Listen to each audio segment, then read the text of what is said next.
Tonight, we begin a quiet journey, a gentle exploration into the hidden weights we sometimes carry, the burdens we place upon ourselves without realizing their unnecessary nature. There is nothing you need to do, nothing to fix, no one you need to become in this sacred moment. Simply allow your body to settle, to be held, to be supported. If this path calls to you, a path of gentle wisdom and peaceful release, I invite you to walk with us, softly, gently. Our theme tonight is trust, the trust in our own hands, in our own hearts, in the simple unfolding of life itself, and the quiet freedom that comes when we learn to let go of what never truly needed to be carried. Let us begin this journey together, breathing softly, breathing gently. Feel the air as it enters, cool and calm, and feel it as it leaves, warm and soft. Our journey carries us now to a quiet coastal village, nestled between the deep blue of the sea and the gentle rise of green rolling hills. Here, the air carries the faint, mingled sense of salt, of drying fish, and of damp earth after a soft rain. The rhythm of life in this place is measured by the tide's ebb and flow, by the sun's slow arc across the sky, and by the diligent, rhythmic work of human hands.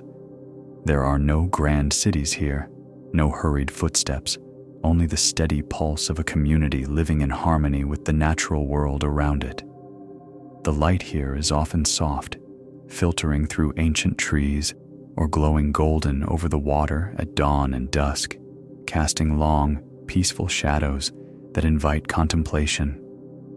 It is a world where silence is a presence, often punctuated by the distant call of a wood pigeon, the soft murmur of waves against the shore, or the rhythmic rasp of a tool against its material. It is in this quiet village that we first encounter a man named Takeshi. Takeshi, in his 40s, is a master rope maker, renowned throughout the region for the strength and integrity of his craft. His workshop, a simple wooden structure open to the sea breeze, hums with the quiet industry of his hands. The air within it is thick with the earthy scent of hemp and natural fibers, a testament to the countless hours he spends twisting and braiding, weaving strength into every strand. His hands, strong and calloused, are the instruments of his artistry, capable of transforming raw materials into ropes that fishermen depend on to secure their boats against the wildest storms, and that merchants use to hoist their heaviest goods from ship to shore. His face, weathered by sun and effort, often holds a furrow of deep concentration, even when his work is done, etched by years of meticulous attention to detail. His dark hair, streaked with gray at the temples, is often tied back simply, practical and unassuming, just like the man himself. His eyes, usually narrowed in intense scrutiny, betray a constant, quiet, internal battle, a tireless seeking of perfection that often brings him little peace. He wears simple, sturdy clothing, indigo-dyed cotton, worn smooth from years of labor, a uniform of dedication. Takeshi is a quiet man, almost somber, his movements precise and methodical, each action deliberate and considered. He speaks little, preferring the company of his craft, but when he does, his voice is low and raspy, often expressing a doubt or a worry, even when there seems to be no cause for it. Takeshi's skill is undeniable. He knows the fibers, he knows the twist, he knows the precise tension required to create a rope that will not fail. His ropes are legends in the village, spoken of with respect and trust by those who depend on them. Yet, a deep, quiet doubt plagues Takeshi himself. It is a doubt that seems to grow, rather than diminish, with each successful creation. After each rope is complete, after the last strand is woven and the final knot tied, a ritual begins. A ritual born not of confidence, but of a profound, gnawing uncertainty. He takes the newly finished rope, sometimes a length as thick as his arm, sometimes as slender as a finger, and he begins to test it. He pulls, he strains, he twists and stretches, seeking a flaw that is rarely, if ever, found. His strong hands, so adept at creation, now become instruments of torment, pulling against his own masterful work. He fastens one end to a sturdy post, the other to a heavy beam, and he applies his full weight, his full strength, to the task. He will heave and tug, muscles straining, tendons protesting, until his hands are raw, sometimes even bleeding, from the friction and the relentless pressure.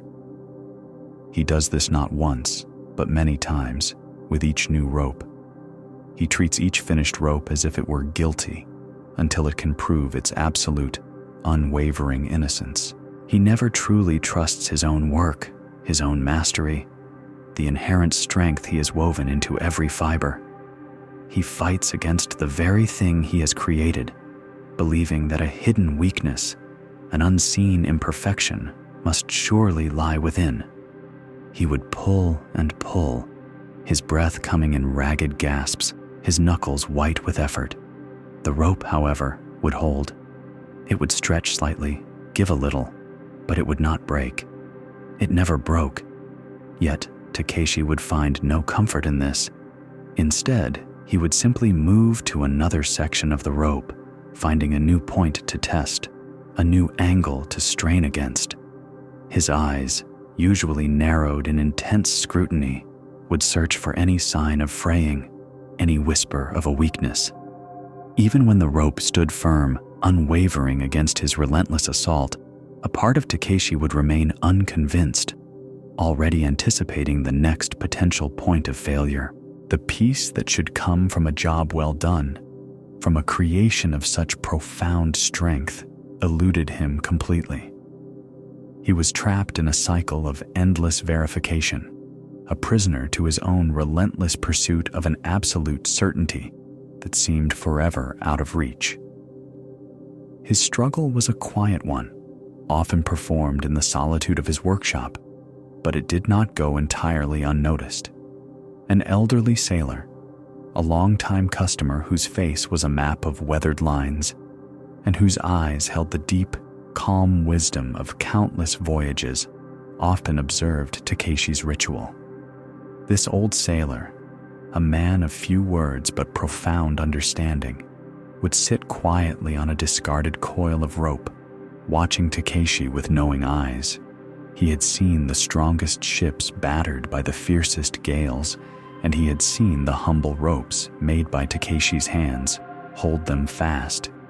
He knew the true measure of strength, and he knew it was not always found in the absence of all stress, but in the ability to endure. One day, as Takeshi pulled at a newly made mooring rope, his hands raw and aching, the old sailor finally spoke. His voice was low and melodic, like the calm sea itself, a soft murmur that carried no judgment, only a gentle inquiry. "Takeshi," the old sailor began, his gaze steady, "you spend your days making ropes that hold ships against the wildest storms, ropes that lift great weights from the depths to the shore. Yet, when the rope is finished, when its strength is clear to all who see it, you treat it like an enemy. You pull, you strain, you try to make it fail. Why is this so, my friend?" Takeshi paused, his breathing heavy, his chest rising and falling with exertion. He looked at his bleeding palms, then at the strong, unbroken rope, its fibers still taut and true. His gaze was distant, as if seeing not the rope, but the vast, unpredictable ocean beyond his workshop. "I must be sure," he replied, his voice raspy, a whisper of deep-seated anxiety. "I must know it will not fail, for if it fails, lives could be lost, cargoes ruined. I must know, beyond any shadow of a doubt." The sailor nodded slowly, his eyes still holding that profound, knowing understanding. He took a pinch of salt from a small pouch he carried, letting the fine white grains fall into the gentle breeze, carried away by the air, dissolving into the vastness of the sea. Takeshi, he continued, his voice softer still. You trust the ocean to carry your boats, sometimes gently, sometimes with great fury. You trust the winds to fill your sails, even when they change direction without warning. You trust the tides to bring the ships to your harbor and to carry them away again. You trust the vast, unpredictable forces of nature, forces far greater than your own hands. Yet, when it comes to the work of your own hands, the very work you have mastered with such diligence and care, why do you withhold your trust? Why do you trust the ocean more than the strength you yourself have woven into these ropes? Takeshi looked from his raw hands to the unbroken rope, then out towards the shimmering expanse of the sea. The question hung in the quiet air of the workshop, not as a challenge, but as a gentle invitation, an invitation to look deeper, to feel the quiet burden of his own relentless striving, to sense the weight he placed upon himself, fighting against the very strength he created. He stood there, amidst the scent of hemp and the sound of distant waves, a man renowned for his skill, yet caught in the subtle, profound trap of his own self-doubt. It was a burden he carried, not in his strong hands, but in his troubled mind, a burden of fighting against his own creation, believing each piece to be flawed until exhaustive testing proved otherwise. And in that quiet moment, the stage was set for the many ways we, too, burden ourselves, often without truly knowing why. We begin to see how many of our heaviest weights are those we place upon ourselves in the very act of trying too hard to be perfect or safe or absolutely, undeniably certain. And so, our journey continues, guiding us now from the rugged coast to a quiet village nestled in the heart of verdant hills, a place where the air is scented not with salt and sea, but with the subtle fragrance of silk and pine, where the rhythmic hum of life is often punctuated by the soft snip of shears or the gentle whisper of a needle passing through cloth. Here, in a workshop bathed in the soft, diffused light filtering through rice paper screens, we meet Kyo, a master tailor, a woman whose reputation for exquisite garments was unmatched throughout the land.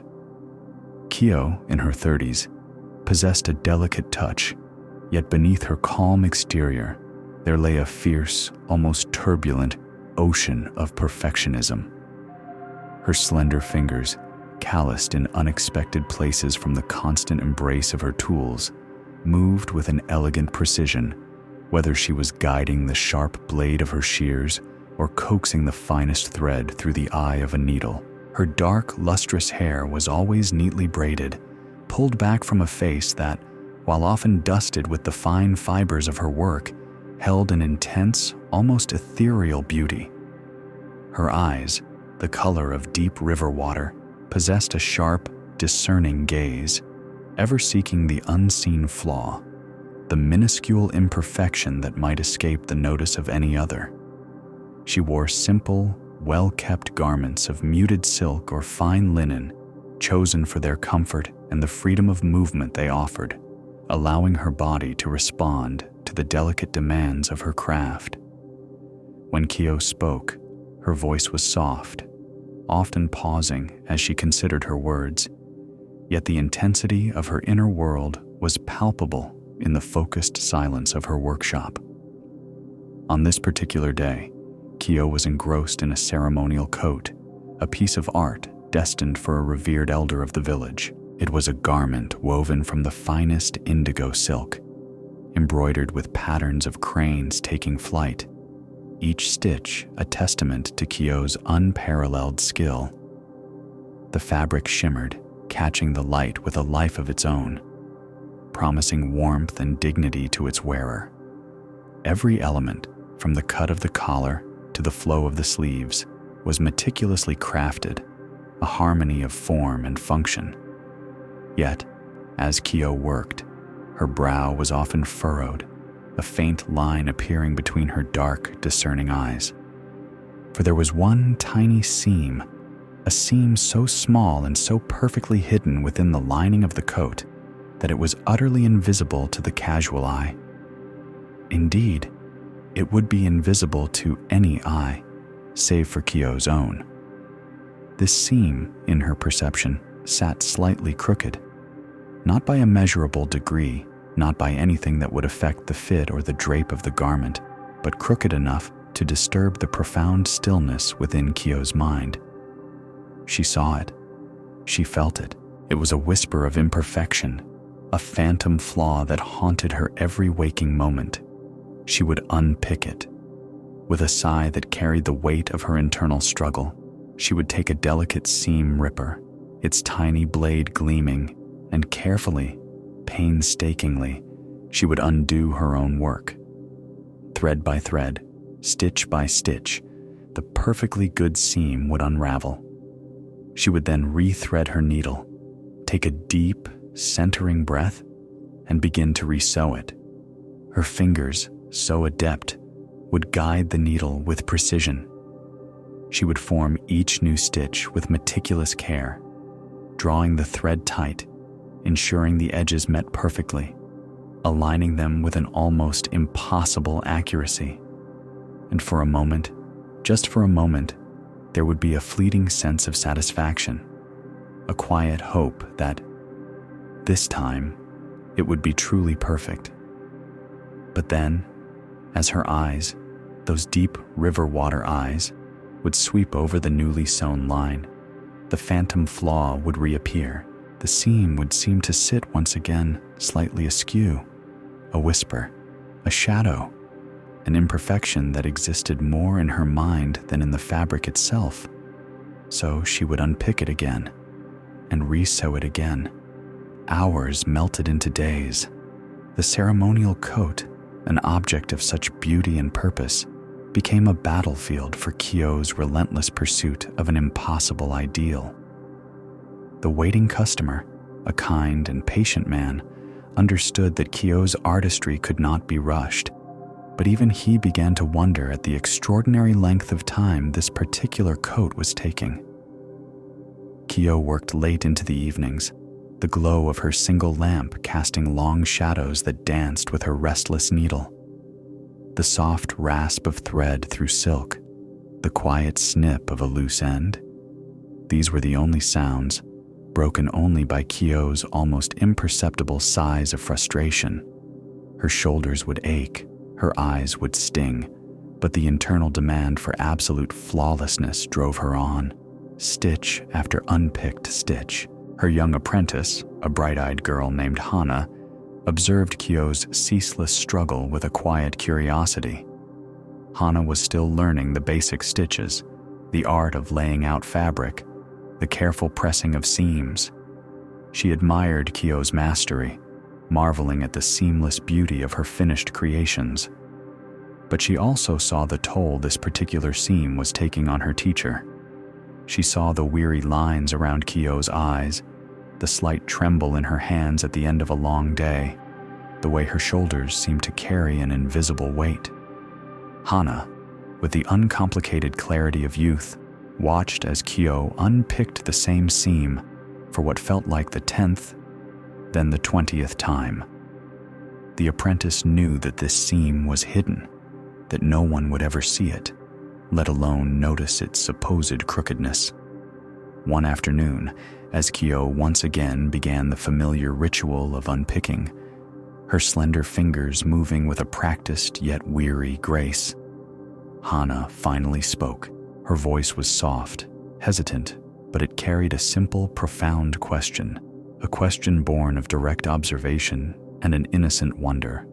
"Teacher," Hana began, her gaze fixed on the delicate unraveling of the silk threads. "Teacher, if I may ask, who is this coat for?" Kyo paused, her needle suspended in the air, a single thread still caught on its tip. She looked up, her eyes slowly shifting their focus from the minute imperfection on the fabric to the earnest, unclouded gaze of her apprentice. "Why, Hana?" Kyo replied, her voice a little tired. "It is for the elder, for the ceremony. You know this." Hana nodded, then continued, her voice still gentle, but with a new depth of inquiry. "Yes, teacher, I know it is for the elder. But is it for the person who will wear it, feeling its warmth and its beauty?" She paused, allowing her words to settle in the quiet air of the workshop. "Or," she continued, her gaze unwavering, "is it for the person who will lie awake at night, thinking about this seam?" The words hung in the air, simple, clear, and unexpectedly potent. Kyo's hand, still holding the needle, slowly lowered.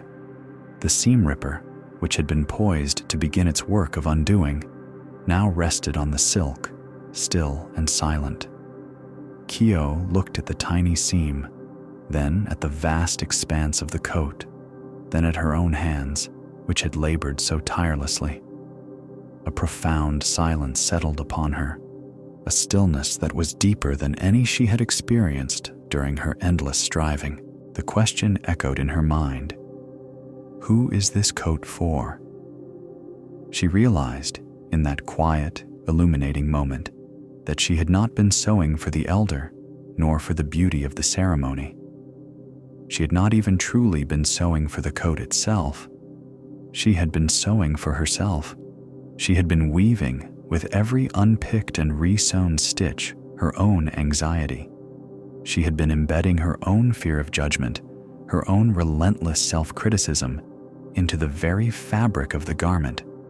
She had been creating, not for the body that would wear it, not for the purpose it was meant to serve, but for the demands of her own mind, for the relentless pursuit of an impossible, internal standard.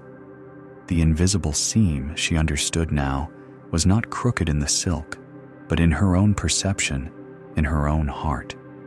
She had burdened herself with a weight that was never meant to be carried, a weight of perfectionism that was destroying the very joy of her craft. Kyo sat there, needle in hand, the simple truth settling over her like a soft, comforting blanket. The burden she carried was not born of the fabric, nor of the elder, nor of the ceremony. It was a burden she had stitched into her own soul, an unseen weight she had placed upon herself. And in that quiet realization, a subtle shift began, a gentle unpicking of the threads of her own mind, a slow unraveling of the anxiety that had bound her. She began to see that many of our heaviest burdens are those we create for ourselves in the very act of trying too hard to be perfect, to be beyond reproach, to silence the critical voice that often speaks only from within. The path to freedom, she sensed, lay not in making every stitch flawless, but in trusting the inherent goodness of what she had already created, and in trusting herself. And so, the quiet understanding settled over Kyo, a realization that the weight she carried was not in the delicate silk, nor in the intricate stitches, but in the relentless striving within her own mind. The path to freedom, she sensed, lay not in making every stitch flawless, but in trusting the inherent goodness of what she had already created, and in trusting herself. Our journey continues now, carrying this thread of understanding, as we turn our gaze to another corner of this quiet world, to a small village nestled by a winding river, where the earth yields its treasures, not in fabric or fiber, but in the life-giving flow of water itself. Here, we find Kofi, a man of formidable strength and an earnest heart, whose days were spent in the demanding labor of digging wells for his community. Kofi was a man built for the earth. His shoulders were broad, his arms thick with muscle, and his hands, calloused and strong, knew the feel of soil and stone intimately. His face, often dusted with the fine grains of clay or loam, was rugged and honest, usually set in a thoughtful, almost worried expression. He was a man of quiet determination, his movements precise and rhythmic as he plunged his shovel into the earth, lifting great scoops of soil with an unyielding grace. The villagers respected Kofi deeply, for he was known for his skill, his unwavering commitment, and his uncanny ability to always find water. No matter how dry the season, no matter how stubborn the ground, Kofi would dig, and the earth would eventually yield its cool, clear bounty. Yet, despite his undeniable success, a deep, quiet worry gnawed at Kofi. It was a nameless fear, a persistent whisper in the back of his mind that each well, though it brought forth water, might not be deep enough. It might not last. The supply might fail. This fear, unseen and unheard by others, drove him relentlessly, even after the cool, damp earth revealed its promise, even after the first trickle of water began to seep into the bottom of the shaft. Kofi would not stop. He would pause only for a moment, his eyes scanning the nascent pool. Then he would pick up his shovel again and dig deeper. He would dig and dig, past the point of necessity, past the point of sensible effort. The well would deepen, the walls growing taller around him, the light above becoming a smaller, more distant circle. His muscles would ache, his brow would sweat, and the damp earth would cling to his clothes, to his hair, to his very skin. He would continue to dig, driven by that internal whisper, that profound need to be absolutely, entirely sure. He was digging not just until water was found, but until he felt he had somehow conquered the possibility of its absence, until he had buried his fear beneath layers of earth and stone. His wells became legendary for their depth, but not always for their utility.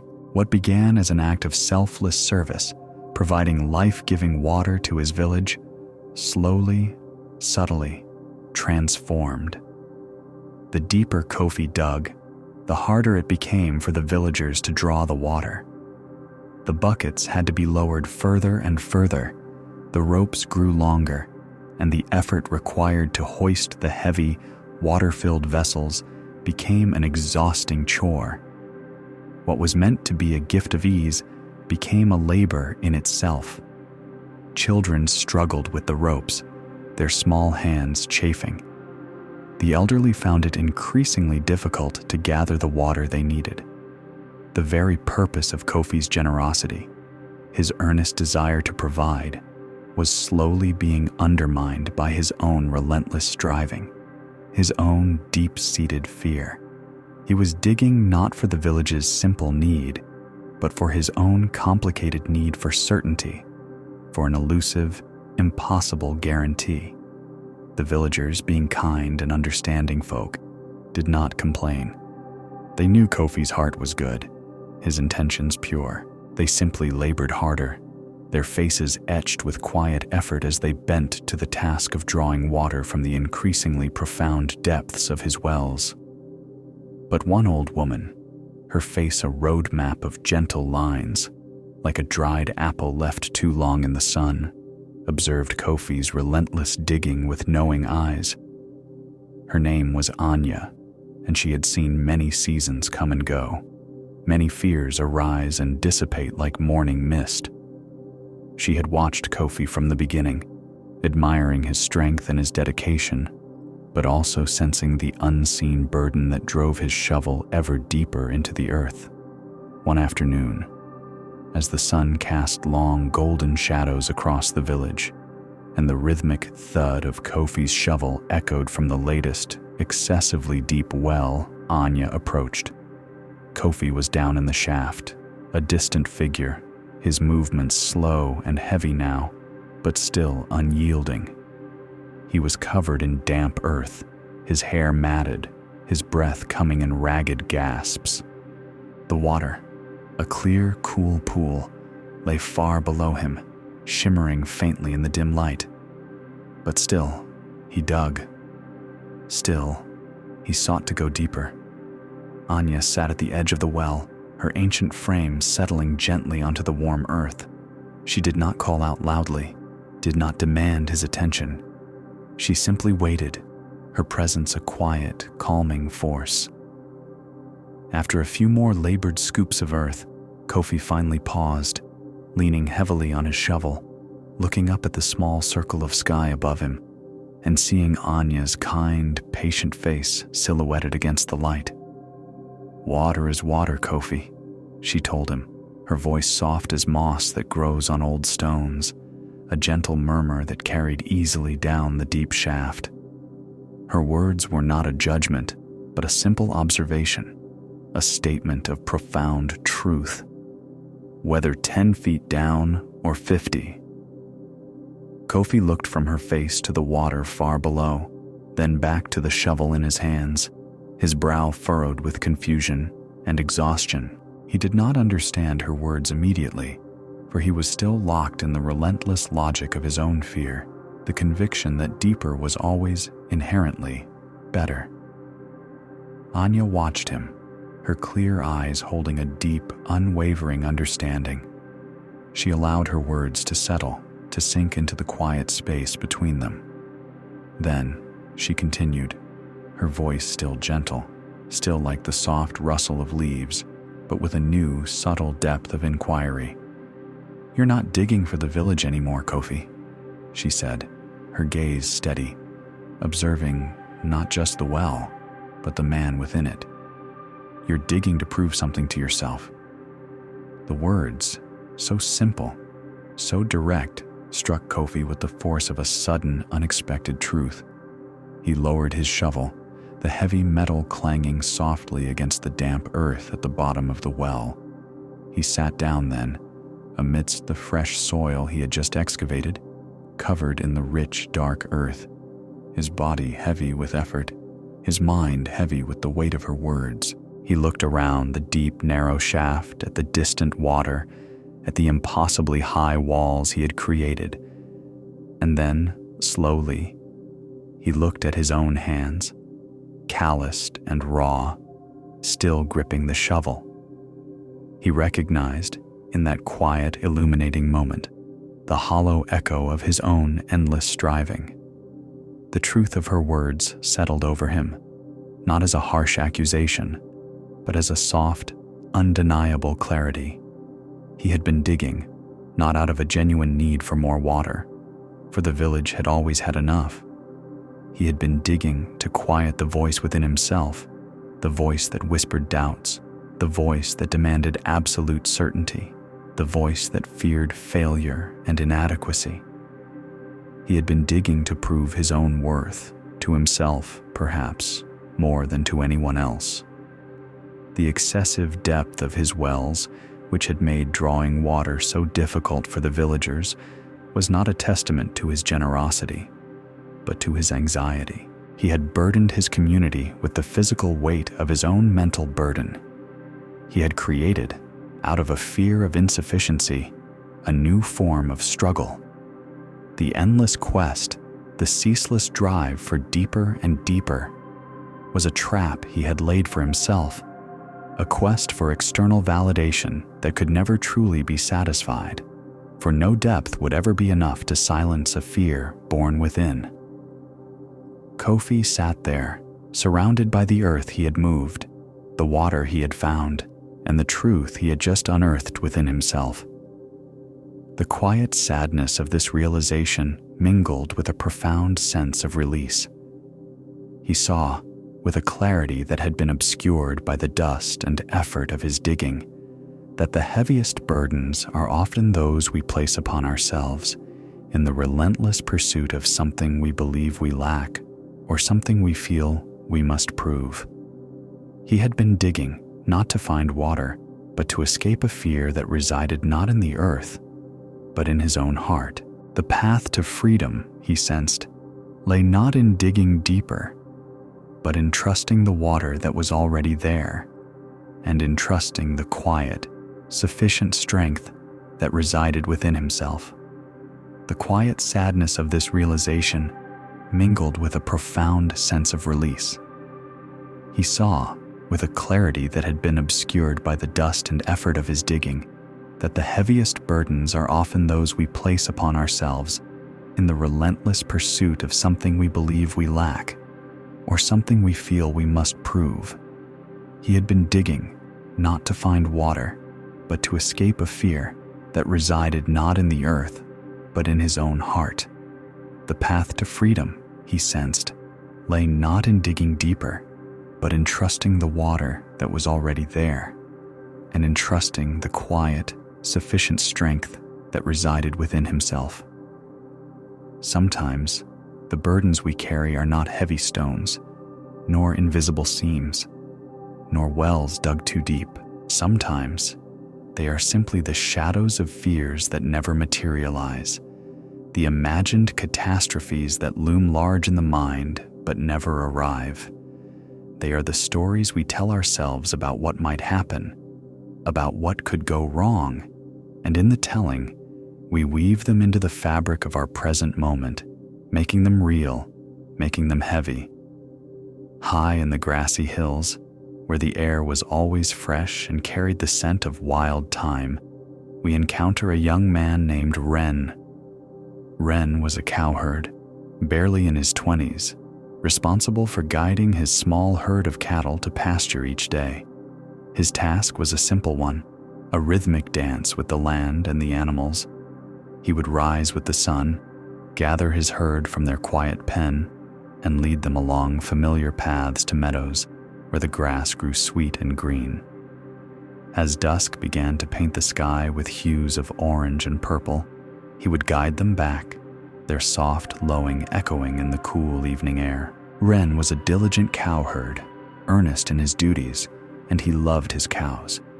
He knew each one by the gentle tilt of its head, by the unique pattern of its coat, by the particular sound of its bell. But Ren carried a burden that was not visible to the eye, a weight that was not physical, yet felt heavy in his hands and in his heart. He always carried a long, sturdy stick, a staff fashioned from a branch of ancient oak. It was a fine stick, smooth from years of handling, strong enough to lean upon, strong enough to ward off a stray dog or to gently nudge a meandering calf back into line. But Ren did not carry the stick with ease. He gripped it, always, so tightly that his knuckles were white, his fingers aching by the end of the day. His brow would often be furrowed, his gaze sweeping the horizon, not truly seeing the calm, familiar landscape, but instead searching for dangers that were not there. He imagined every possible disaster. He pictured a cow straying from the path, wandering into a hidden ravine, or worse, into the village fields, trampling the precious crops. He envisioned a wolf, silent and swift, emerging from the distant woods, its eyes glinting in the fading light, threatening his precious herd. He saw the sudden storm, the flash flood, the unexpected illness, the unforeseen obstacle. His mind was a canvas upon which he painted 1,000 catastrophes, each one more vivid, more terrifying than the last. He saw them unfold with agonizing clarity, felt the rush of panic, the throb of fear. The stick in his tightly clenched hand was meant to be his protection, his shield against these imagined horrors. It was his anchor in a sea of what-ifs, his defiant stand against a future that was always, in his mind, on the verge of collapsing into chaos. Yet, in all his years as a cowherd, Ren had never actually needed to use the stick for any of these grand, dramatic purposes. His cows, gentle and wise in their own way, knew the path home. They moved with a quiet, natural rhythm, their instincts guiding them across the familiar landscape. The wolves, if they were there at all, kept to their distant forests. The storms came, yes, but rarely with the ferocity his mind concocted, and the cows always found shelter, guided by their own deep, inherent wisdom. The cows were not prone to straying. They were creatures of habit, of gentle routine, of quiet, unhurried movement. They followed the path, they grazed in the meadows, and they returned to the pen day after day, year after year, with a simple, unfailing certainty.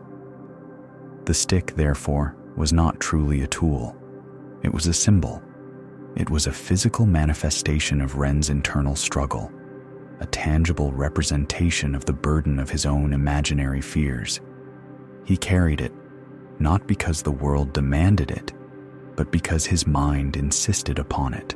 He gripped it tightly, not to control the cows, but to control the relentless anxiety that churned within him, the anxiety that painted his peaceful days with the dark brushstrokes of potential disaster. One morning, the air was particularly crisp, the sun a bright promise in the eastern sky. Ren, in his usual morning haste, his thoughts already buzzing with the day's imagined challenges, gathered his cows. He opened the gate, gave a quick, customary glance around the small, familiar pen, and then, with a word and a gesture, sent the herd ambling towards the pasture. It was only after he had walked a considerable distance, the soft clop-clop of hooves, a soothing rhythm behind him, that he felt a sudden, sharp emptiness in his right hand. He looked down. The stick was gone. He must have left it leaning against the fence post, or perhaps even in the corner of the pen. A jolt of unease shot through him, quick and cold as a mountain stream. His heart began to beat a little faster. He hesitated, considering returning to fetch it, but the cows were already well on their way, their slow, steady pace carrying them further from the village. To turn back now would mean losing precious grazing time, disrupting their established routine. He pushed the thought away, telling himself it was just one day without the stick. But the subtle unease refused to be pushed away. It began to gnaw at him, a persistent, quiet worry. Without the familiar weight in his hand, without the solid feel of the oak beneath his white knuckles, Ren felt vulnerable, exposed. Every rustle in the tall grass sounded like a snake. Every distant shadow seemed to shift and lengthen into the shape of a prowling beast. He found himself walking faster, then stopping abruptly, turning to check on the cows behind him, counting them again and again, even though they were all there, grazing peacefully, their tails swishing lazily in the morning sun. He tried to focus on the task at hand, on the beauty of the day, on the quiet rhythm of the herd. But his mind would not settle. It kept returning to the stick, to its absence, to the terrible possibilities that its absence seemed to invite. What if a cow did stray today? What if a wolf did appear? How would he protect them? How would he guide them? The questions looped and echoed in his mind, each one a whisper of fear, each one a small, sharp sting of anxiety. The day stretched long, longer than usual. The sun seemed to climb slower, to linger longer at its zenith. Ren felt a prickle of sweat on his brow that had nothing to do with the warmth of the sun and everything to do with the heat of his own internal worry. He moved restlessly, unable to relax, unable to find the quiet peace that usually accompanied his days in the pasture. His eyes darted about, always searching, always anticipating, always imagining. The cows, oblivious to his inner turmoil, simply grazed, their soft moos occasionally breaking the silence, their bodies moving with an effortless grace across the green expanse. As the afternoon began to soften into evening, Ren felt a growing tension in his shoulders, a tightness in his chest. Soon it would be time to guide the cows home. The thought filled him with dread. How could he do it without his stick? How could he ensure their safe return without his constant vigilance? Without the tool that represented his control over the unpredictable world? His imagined catastrophes, which had been mere whispers throughout the day, now swelled into a clamor, a chorus of dire warnings. But as dusk began to fall, painting the sky with those familiar, gentle hues of orange and purple, something remarkable happened, something that broke through the clamor of Wren's worried mind. The cows, without any signal from him, without any prodding or guidance, began to stir. They lifted their heads from the grass, their large, calm eyes turning towards the path that led back to the village. One by one, with a quiet, natural rhythm, they began to move. They knew the way. They knew the way home. Wren watched, amazed, as the small herd, his precious cows, followed their usual path, their hooves creating soft indentations in the damp earth. They moved with an unhurried certainty, their forms silhouetted against the deepening twilight. Not one strayed, not one faltered. They walked steadily, confidently, towards the pen, towards the quiet comfort of their night. Wren stood there, in the fading light, his hands empty, his body suddenly light. He watched them go, these creatures of instinct and natural wisdom, moving with an inherent trust in the path, in the land, in their own knowing. And as he watched, a profound realization settled over him, soft as the evening mist, clear as the first star appearing in the sky. He had been carrying all these years, not a tool, but a burden. The stick, which he had gripped so tightly, was not truly for guiding the cows, for they guided themselves. It was not for warding off wolves, for the wolves rarely came. It was for holding on to his own fears, for giving substance to his own anxieties, for trying to control 1,000 imagined catastrophes that never came, that had never needed his intervention.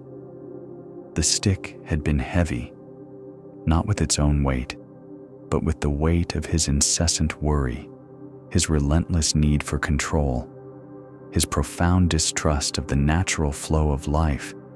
He had created these burdens in his own mind, woven them from the threads of what-ifs and worst-case scenarios, and then he had carried them day after day, year after year, until his hands ached and his spirit felt weary. In that quiet moment, watching his cows return safely, unguided and unburdened, Wren understood. He understood that many of the heaviest weights we carry are those we place upon ourselves, not from the demands of the world, but from the demands of our own minds. He had been so busy protecting against a future that did not exist that he had missed the peaceful simplicity of the present moment. He had been so focused on what might go wrong that he had failed to see all that was already going right. The relief that washed over him was immense, a gentle wave of peace. He let out a long, slow breath, a breath that felt like it carried away years of unspoken anxiety. The path to freedom, he sensed, lay not in preparing for every possible danger, but in trusting the inherent wisdom of life itself, in trusting the quiet, natural rhythm that carries us forward, step by gentle step, into the clarity of the present moment, leaving behind the weight of what never truly needed to be carried. The cows had shown him the way, not with a stick, but with their simple, unburdened walk. And now, as the evening mist settles and the quiet lessons of the hills gently fade, our gaze turns inward, towards another path, another journey, another quiet burden carried by hands both delicate and fierce. We journey from the open pastures to a quiet workshop, a place where light filters softly through paper screens, illuminating dust motes dancing in the air, a place filled with the subtle scent of finely ground stone and the patient hum of human effort. Here, in this sanctuary of meticulous creation, we find Mei Lin. She is a jade carver, a woman whose hands possess a delicate touch, yet are calloused in unexpected places from the endless hours of holding and guiding her carving tools. Her dark, lustrous hair is always neatly braided, a testament to her disciplined nature, and her face, often dusted with the pale green powder of jade, holds an intense, almost ethereal beauty. But if you look closely into her eyes, the color of deep river water, you might catch a glimpse of the sharp, discerning gaze that forever seeks the unseen flaw, the elusive imperfection. For months, Mei Lin had been consumed by a single piece, a pendant of exquisite design meant to capture the very essence of a dewdrop clinging to a willow leaf. Her workshop was a testament to her focus, tools meticulously arranged, sketches pinned to the wall, each one a step in the long, arduous dance between her vision and the unyielding stone. The air was often still, broken only by the soft rasp of her tools against the jade, a rhythmic whisper of transformation. Day after day she worked, her slender fingers moving with an elegant precision, coaxing form from raw material, polishing, refining, always seeking that absolute perfection. To Mei Lin, jade was not merely a stone, it was a universe, holding within its cool depths a hidden potential for unparalleled beauty. She saw the light that could be trapped, the colors that could be revealed, the stories that could be told. And so, she poured herself into this pendant, each stroke of her tool a prayer for flawlessness, each polish a wish for an impossible ideal. She had spent countless hours carefully removing sliver after sliver, working with a patience that transcended the ordinary, her breath often held, her entire being concentrated on the task at hand. The pendant was almost complete, almost radiating the perfect cool glow she had envisioned. It was, to any other eye, a masterpiece, a thing of quiet wonder, a piece that spoke of dedication and profound skill. But Mei Lin's eyes, those deep river water eyes, saw beyond what was merely exquisite. She saw what could be, what should be.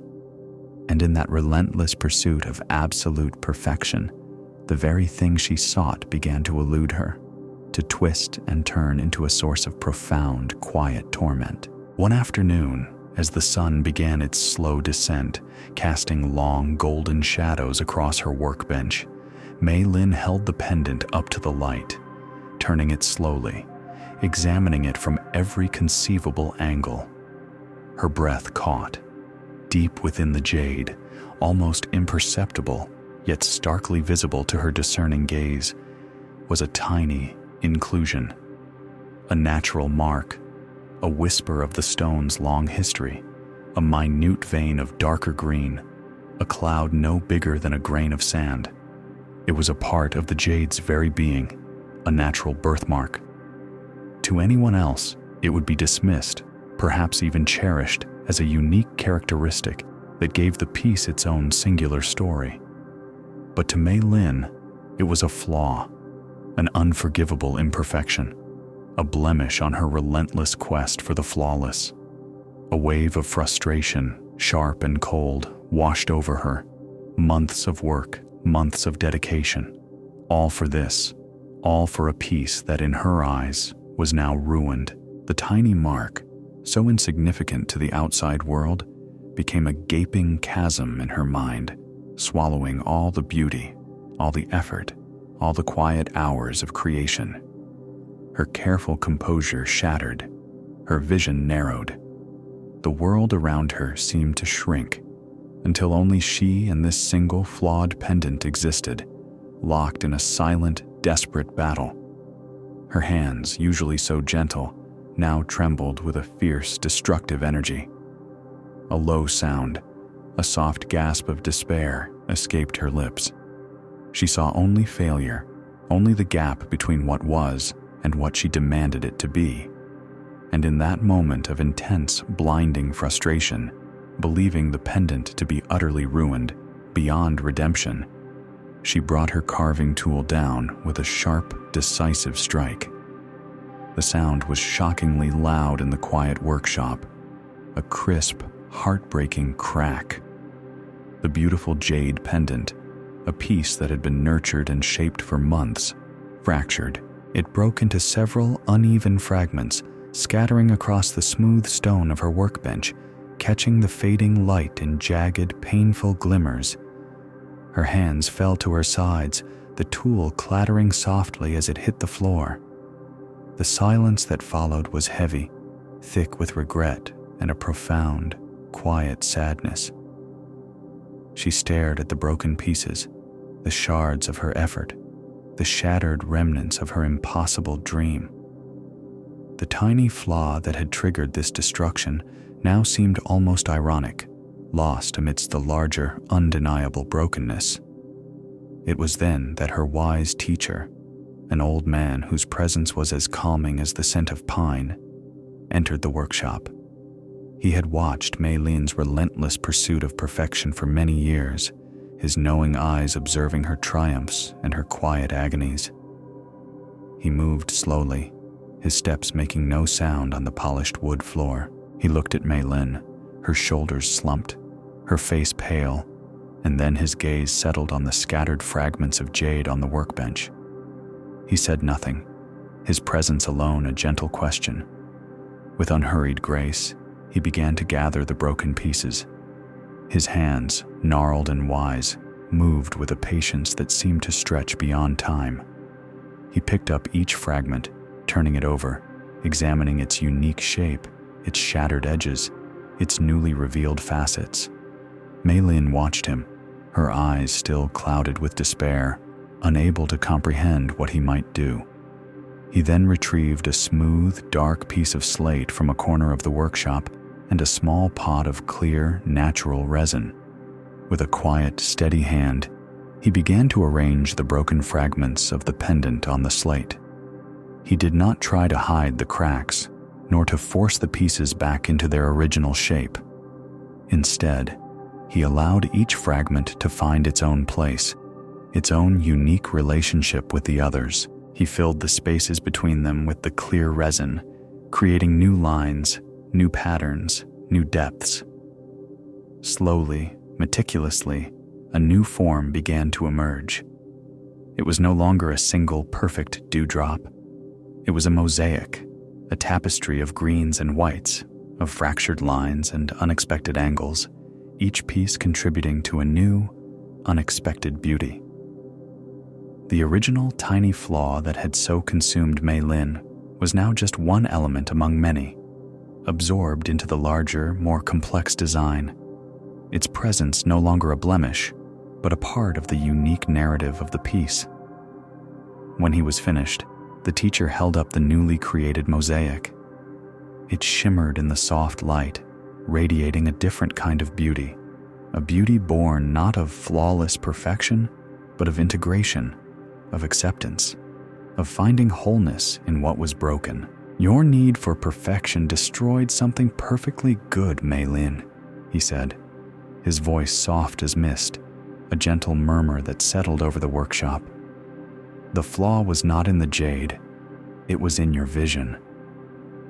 Mei Lin sat amidst the broken pieces that remained scattered around her, the words of her teacher echoing in the quiet space. She looked at the mosaic in his hand, then back at the shards on her bench.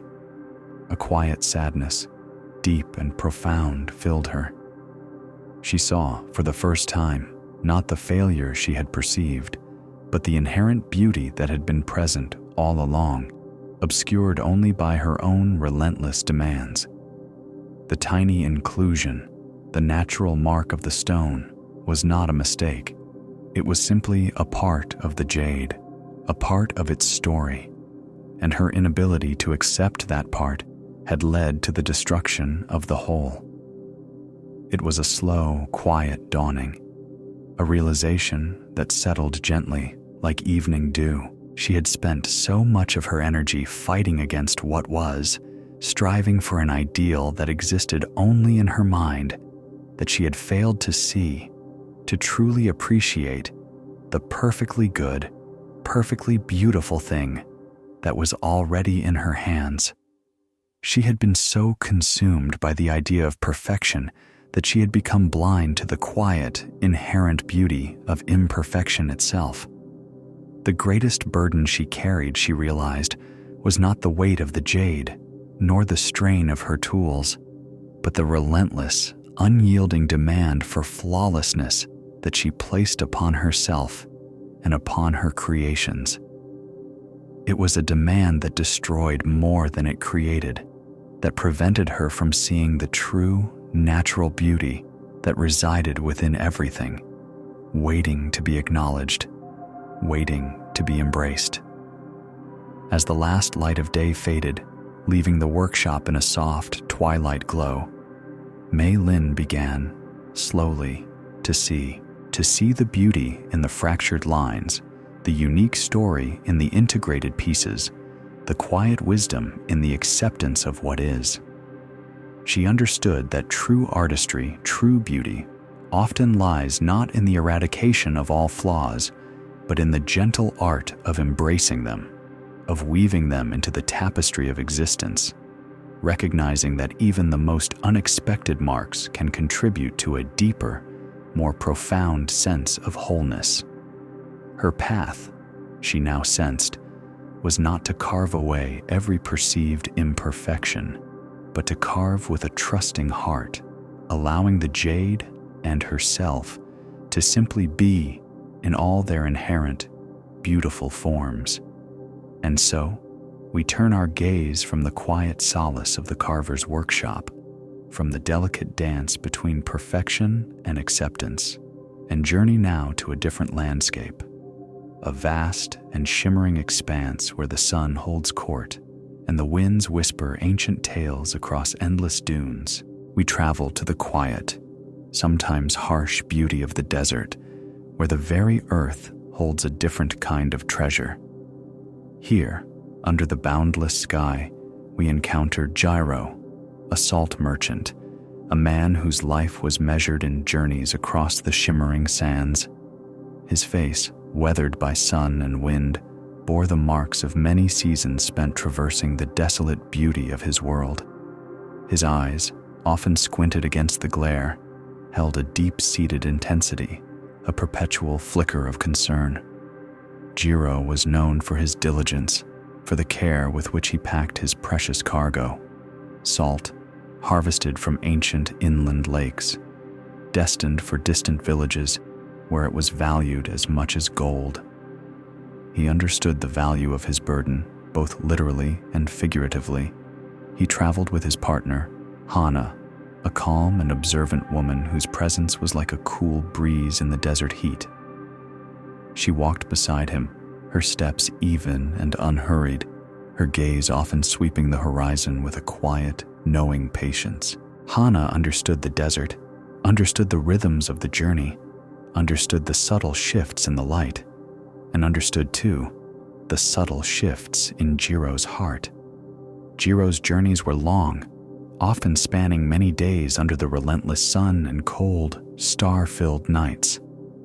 With each journey, with each precious sack of salt entrusted to his care, Jiro was consumed by a quiet, gnawing fear, a fear of loss. Not the loss of his way, for he knew the desert paths like the lines on his own palm. Not the loss of his life, for he was strong and capable. But the loss of the salt itself, the very cargo that defined his purpose, his livelihood, his identity. He imagined the salt somehow sifting away, vanishing into the sand, stolen by unseen hands in the dead of night, or simply dissolving into nothingness. This fear, a silent, persistent companion, began to shape his actions, to dictate his movements. Each day, as the sun climbed higher, casting short, sharp shadows, Jiro would pause. His breath would grow shallow, his heart would quicken. A tremor, barely perceptible, would run through his strong hands. He would stop his slow, rhythmic walk, and with a compulsive urgency that defied logic, he would begin the ritual. He would open one of his carefully secured bags, then another, He would delve his hand deep into the rough fabric, feeling for the cool, crystalline grains, reassuring himself that the salt was still there, that it had not vanished. And each time, as he opened the bags, as he plunged his hand inside, a small, inevitable cascade of white grains would spill out, a quiet whisper of loss, disappearing into the vast, indifferent sand beneath his feet. He would tell himself it was necessary, a small price to pay for certainty, a vigilance that would prevent a greater loss. But the certainty was fleeting. The fear, like the desert wind, would soon return, stirring new doubts, conjuring fresh anxieties. Had he checked all the bags? Had he checked thoroughly enough? What if, in his moment of checking, he had missed something? What if the next gust of wind, the next unseen tremor, would be the one to truly take his precious cargo? And so, halfway through each journey, sometimes even more frequently, the ritual would repeat. Open the bags, check the contents, feel the salt, watch the small, precious grains spill into the sand. Each time, a little more was lost. Each time, the very act of trying to prevent loss was, in fact, creating it. Hannah watched him. She watched him from the corner of her eye as he stopped, as his shoulders tensed, as his hands, usually so sure, fumbled with the fastenings. She watched the fine white dust rise from the bags, caught by the breeze, before settling silently back into the golden dunes. She saw the furrow in his brow, the worry etched deeper into his face with each passing day. She felt the quiet sadness that accompanied his relentless vigilance. She knew the salt was important, but she also knew that Jiro was losing more than just salt. He was losing peace. He was losing trust. He was losing himself to a fear that was, in its very essence, self-fulfilling. One evening, as the sun dipped below the horizon, painting the desert sky in hues of fiery orange and soft violet, they made camp. The air cooled quickly, and the vast silence of the desert deepened, broken only by the crackle of their small fire. Jiro sat by his bags, his gaze distant, his thoughts still caught in the endless cycle of worry. He had just completed another check, and the familiar sight of spilled salt lay like a faint white crescent on the sand beside his feet. Hannah, her movements soft as the falling ash from their fire, handed him a cup of warm tea. She sat beside him, not too close, but close enough for her quiet presence to be felt. The stars began to emerge, sharp and brilliant against the velvet blackness, indifferent to the small dramas playing out on the earth below. "Jiro," she began, her voice a low murmur, like the gentle rustle of dry grass in the wind. "You journey across this desert, carrying your precious salt. You guard it with such vigilance, such care. Yet, with each journey, you arrive with less than you began, not because of thieves, not because of storms, but because of your own hands." Jiro looked at her, his eyes still clouded with the day's anxieties. He knew what she spoke of, but he did not yet understand the deeper meaning. He saw only the practical loss, the diminished profit. He did not yet see the deeper, more profound loss within himself. "I must be sure, Hannah," he replied, his voice rough with habit, with the ingrained need to justify his actions. "I must know the salt is safe. What if it is all gone when we arrive? What if I am empty-handed?" Hannah nodded slowly, her gaze fixed on the dancing flames of the fire. She took a sip of her tea, allowing the silence to stretch, to settle, to soften the edges of Jiro's defensiveness. "Tell me, Jiro," she asked then, her voice even softer, laced with a gentle sadness that was not for the salt, but for him. "What do you fear more?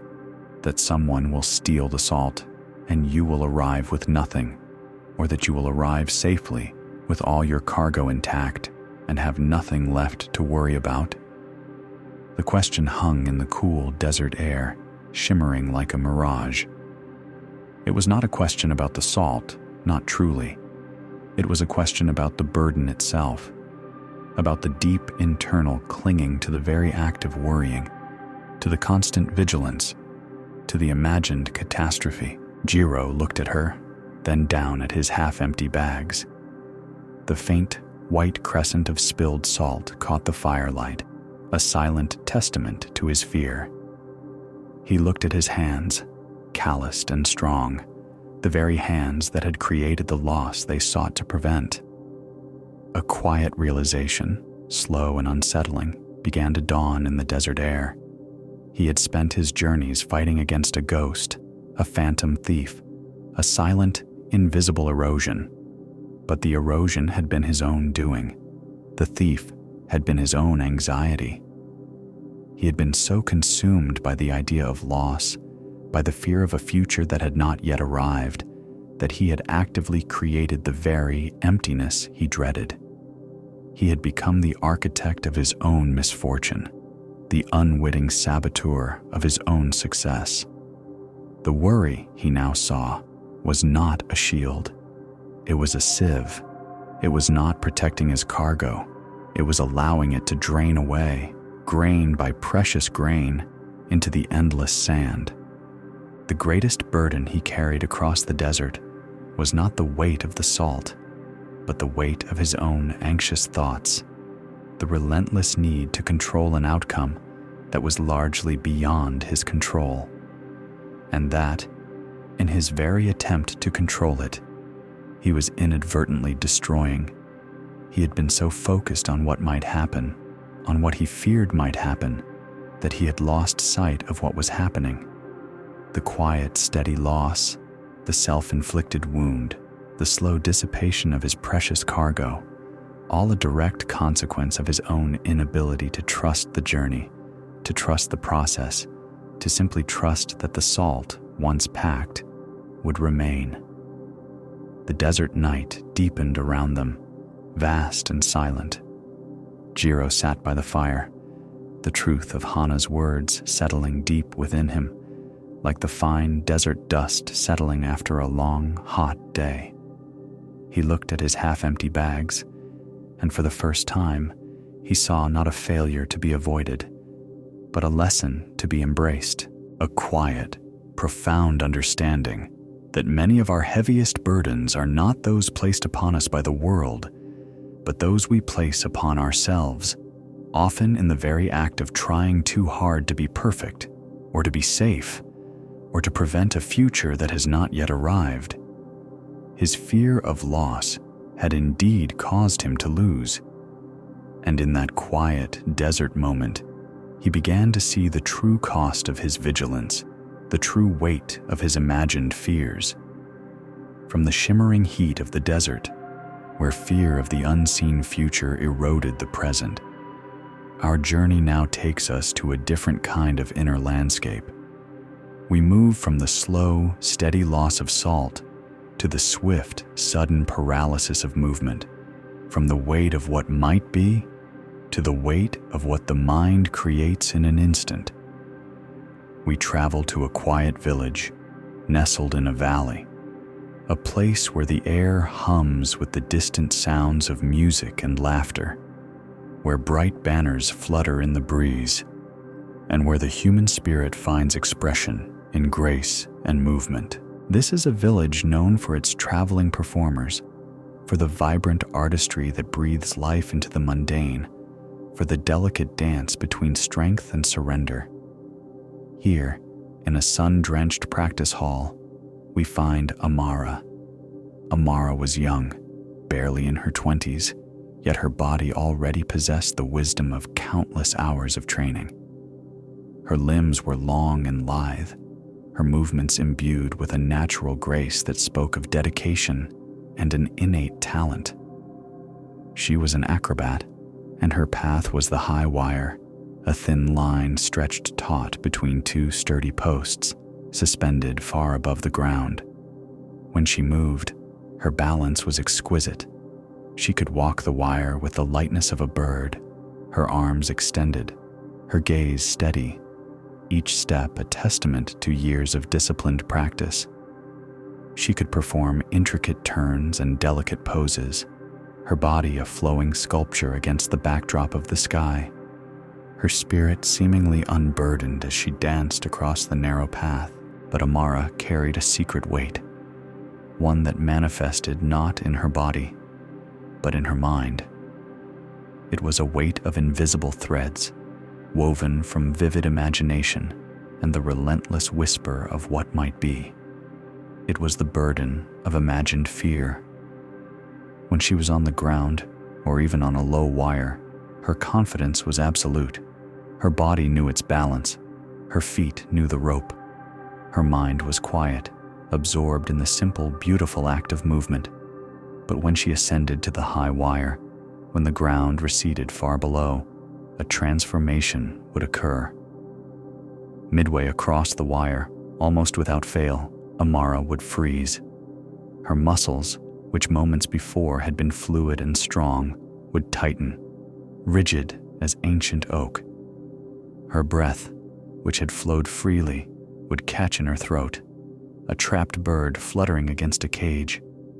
Her gaze, which had been steady, would dart downwards, drawn by an irresistible, terrifying magnet to the distant earth, and in that instant, her mind would conjure images, so clear and so real they felt like memories of a future yet to come. She would see herself falling. She would feel the sudden lurch, the rush of air, the hard, unforgiving impact.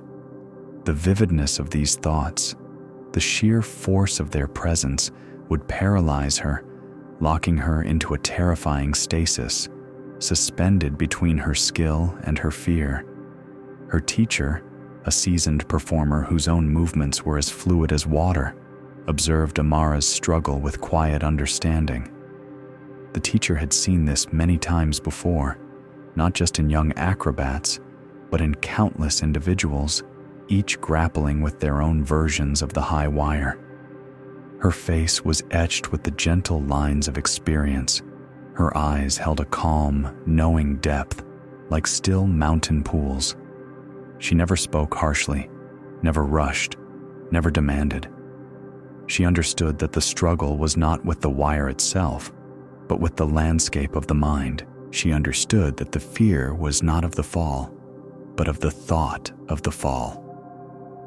One day, after Amara had once again frozen mid-wire, her body trembling with the effort of fighting her own mind, the teacher called her down. Amara descended slowly, her face pale, her spirit heavy with the familiar sting of frustration and self-reproach. She felt like a failure, a fraud, a dancer whose feet forgot their song in the face of an imagined monster.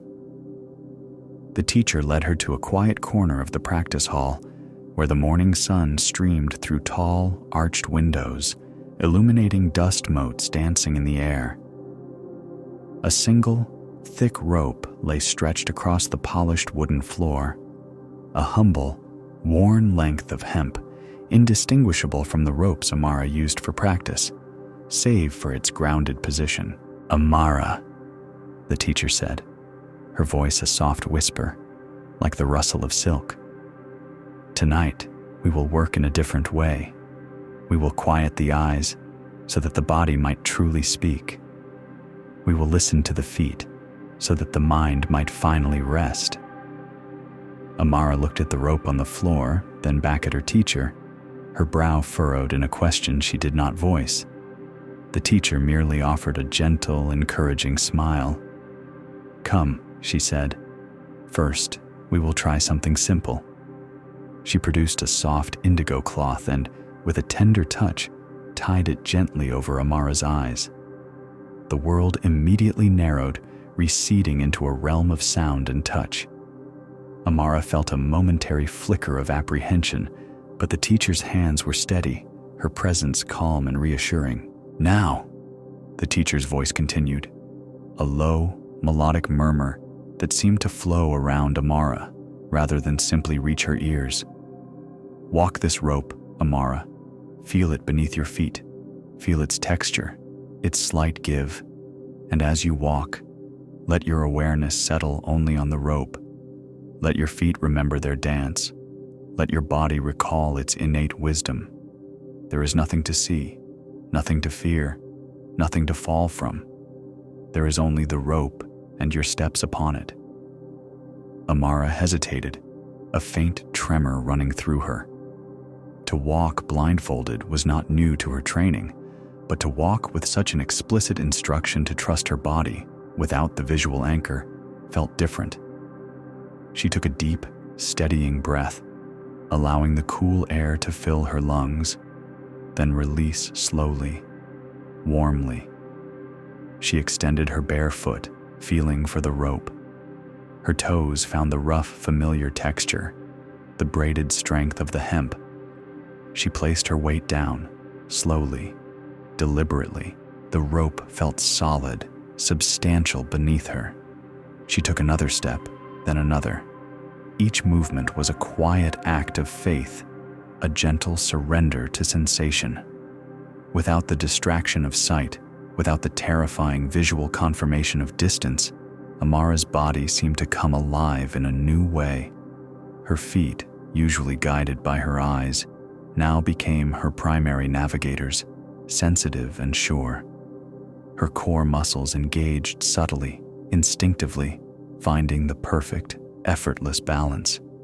Her arms, which often strained to counteract an imagined wobble, now hung loosely, gently, finding their own natural rhythm. She walked, slowly at first, then with a growing confidence that surprised her. Each step was sure. Her movements were fluid, her steps light. The image of falling, which usually haunted her every high-wire attempt, was absent. It was as if, without the ability to see the height, the idea of height, and thus the idea of falling, simply ceased to exist. She was simply walking a rope. Her body remembered its balance. Her spirit felt light, unburdened by the usual cascade of anxious thoughts. She walked the length of the rope, then turned, finding the end with the subtle brush of her foot against the floor, and walked back. Her movements were graceful, almost meditative. A quiet smile touched her lips, a smile of pure, unadulterated presence. She felt only the rope, only her feet, only the gentle sway of her own balanced being. There was no fear, there was only the dance. When she reached the starting point, the teacher's gentle hands reached for the blindfold. Slowly, softly, the indigo cloth was removed. Amara blinked, her eyes adjusting to the bright light of the practice hall. She looked down at her feet, expecting to see the humble rope lying flat on the wooden floor. But the rope was not on the floor. It was stretched taut, far above the ground, between the two sturdy posts. She was standing perfectly balanced, not on the practice floor, but on the high wire itself. Her bare feet, which had just walked with such quiet confidence, were now suspended far above the earth, yet they felt as grounded, as secure, as if they were on solid ground.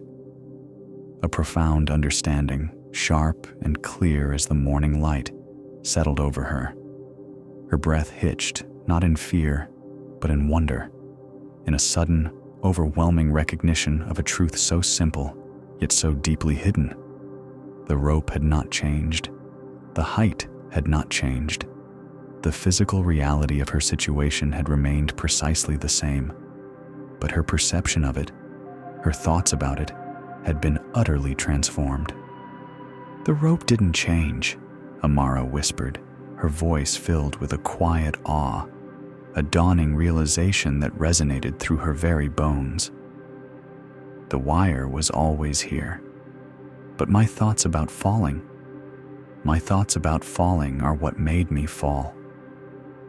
The teacher nodded slowly, her gentle smile deepening, her eyes reflecting the wisdom of 1,000 quiet sunrises. She did not need to add more words. Amara had found the answer within herself. a truth revealed not through instruction, but through experience, through the quiet, profound wisdom of her own body. Amara had been carrying the weight of a fall that never happened, a catastrophe that existed only in the landscape of her mind. Her fear was not of the wire, but of the idea of the wire. Her paralysis was not caused by a lack of balance, but by the overwhelming power of her own vivid, destructive thoughts. She had been so consumed by the imagined future, by the terror of what might be, that it had stripped her of her present ability, her innate grace, her natural strength. The blindfold had not changed the external world. It had merely quieted the internal world. It had silenced the relentless whispers of fear, the vivid imagery of disaster, allowing her true capabilities to emerge, unhindered, unburdened. She had walked with confidence, not because the rope was safe, but because her mind was free.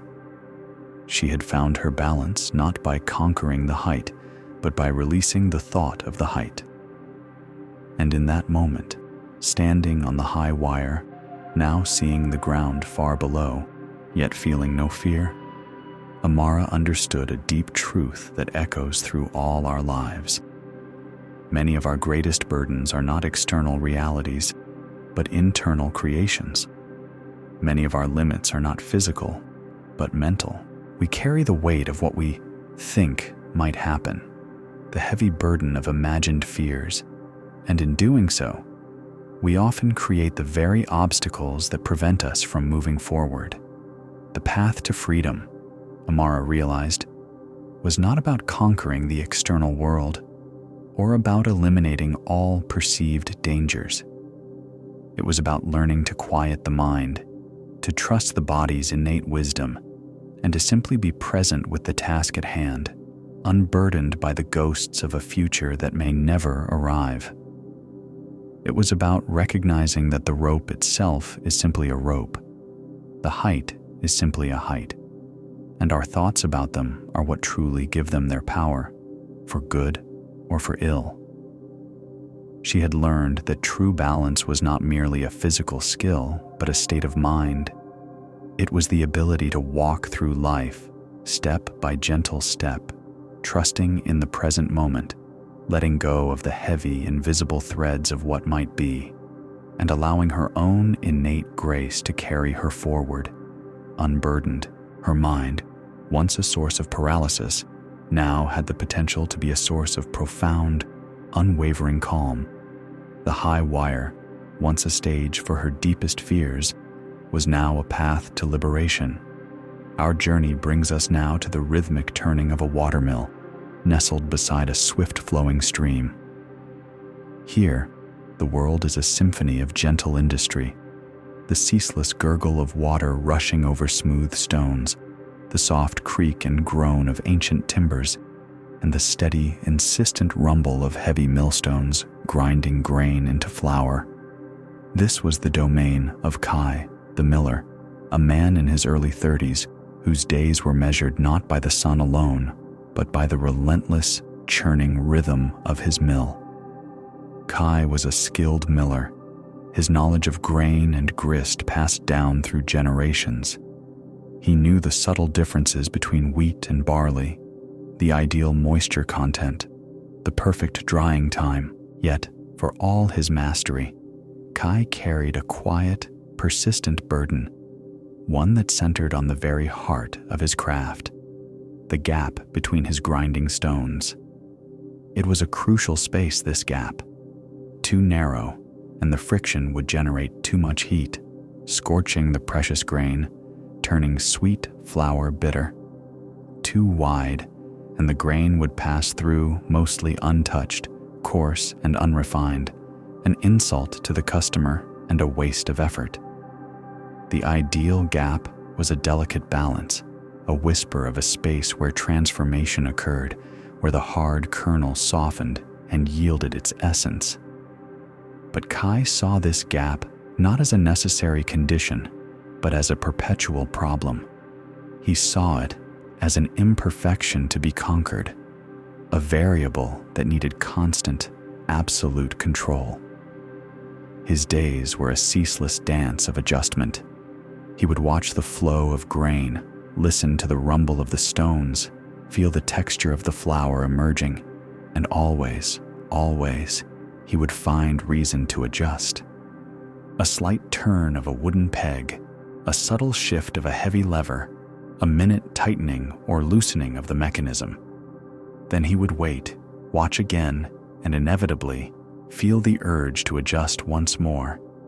He wasted hours, precious hours, in this relentless pursuit of the elusive, perfect distance. He ground little, or what he did grind, he did so with a furrowed brow, convinced that it could be more perfect, that the gap could be just right. His hands, though strong from years of labor, often trembled with the quiet tension of his internal struggle. He would wipe his brow, his face smudged with flour, his eyes narrowed in intense scrutiny, as if the very air between the stones held a secret he was desperately trying to unlock. Kai saw the gap as an enemy. He fought against it, trying to force it into submission, to eliminate its variability, to make it perfectly, absolutely still. He believed that if he could just find that one, unchanging, ultimate setting, all his worries would cease, and his flower would be truly flawless.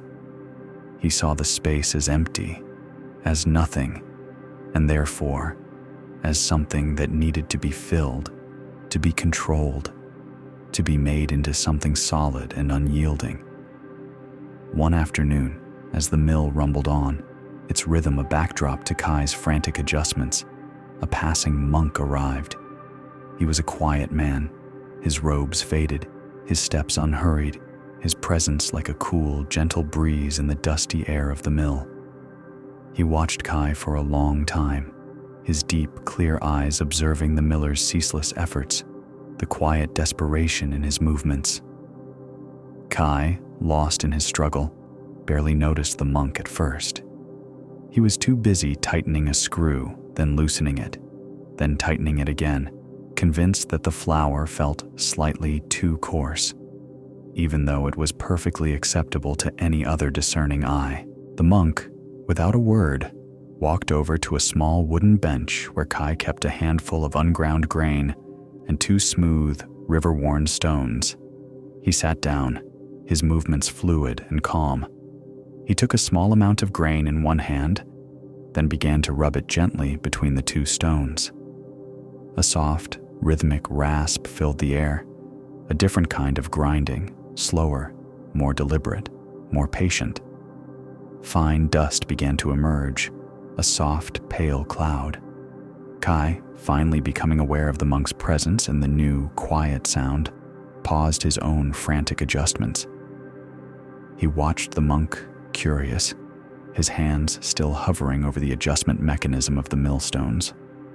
The monk continued his gentle hand grinding, his eyes serene, his focus unwavering.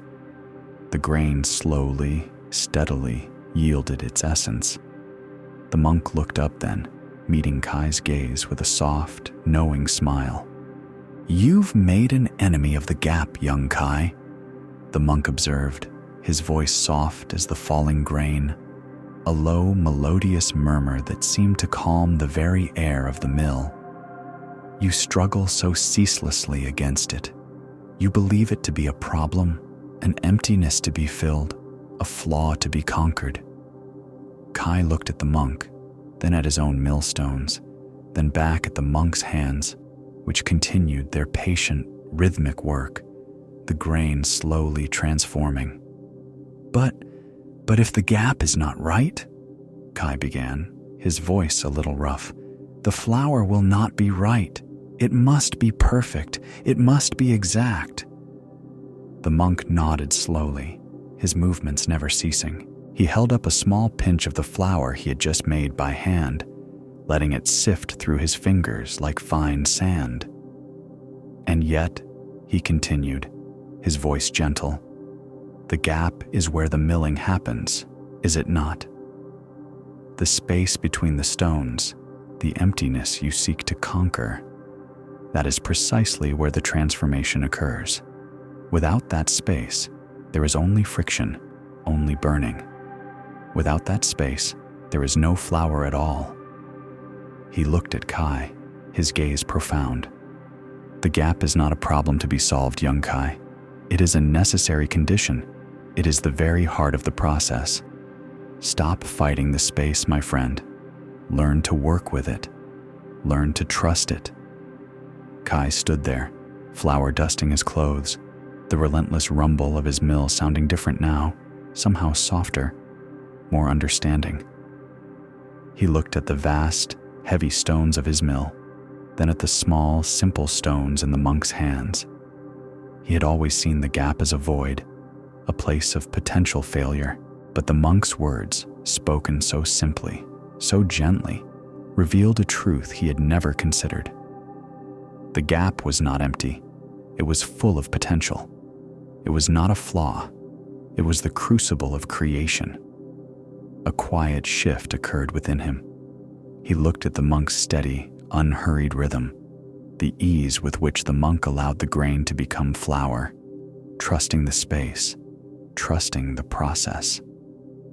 Kai had been so consumed by the idea of perfection that he had forgotten the act of milling.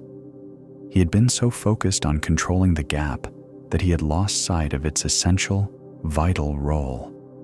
He had been carrying the burden of an imaginary ideal, a perfect gap that could only exist in his mind, and in doing so, he had created ceaseless frustration for himself. He had made an enemy of a necessary partner, a fundamental part of the transformation. He had been so busy fighting against the space that he had forgotten to simply allow the milling to happen. Kai slowly lowered his hands from the adjustment mechanism. He looked at the stream of grain flowing into his mill, listened to the rhythmic grind of the stones, and for the first time, he saw the gap not as a problem, but as an integral, essential part of the process. He saw it not as something to be conquered, but as something to be understood, to be honored, to be worked with. He recognized that life, like the milling of grain, requires its own necessary spaces. There are gaps between our breaths, gaps between our thoughts, gaps between the moments of striving and the moments of rest. And it is in these spaces, these quiet, often unnoticed gaps, that much of life's transformation truly occurs. We cannot eliminate them. We cannot force them into absolute stillness. We can only learn to trust them, to work with them, to allow them to be what they are. Kai sat down beside the monk, picking up a handful of grain, feeling its texture, seeing its potential. He picked up another smooth stone. He did not immediately begin to grind. He simply sat, breathing softly, breathing gently, allowing the quiet truth of the monk's words to settle deep within him, like fine flour settling in a sack.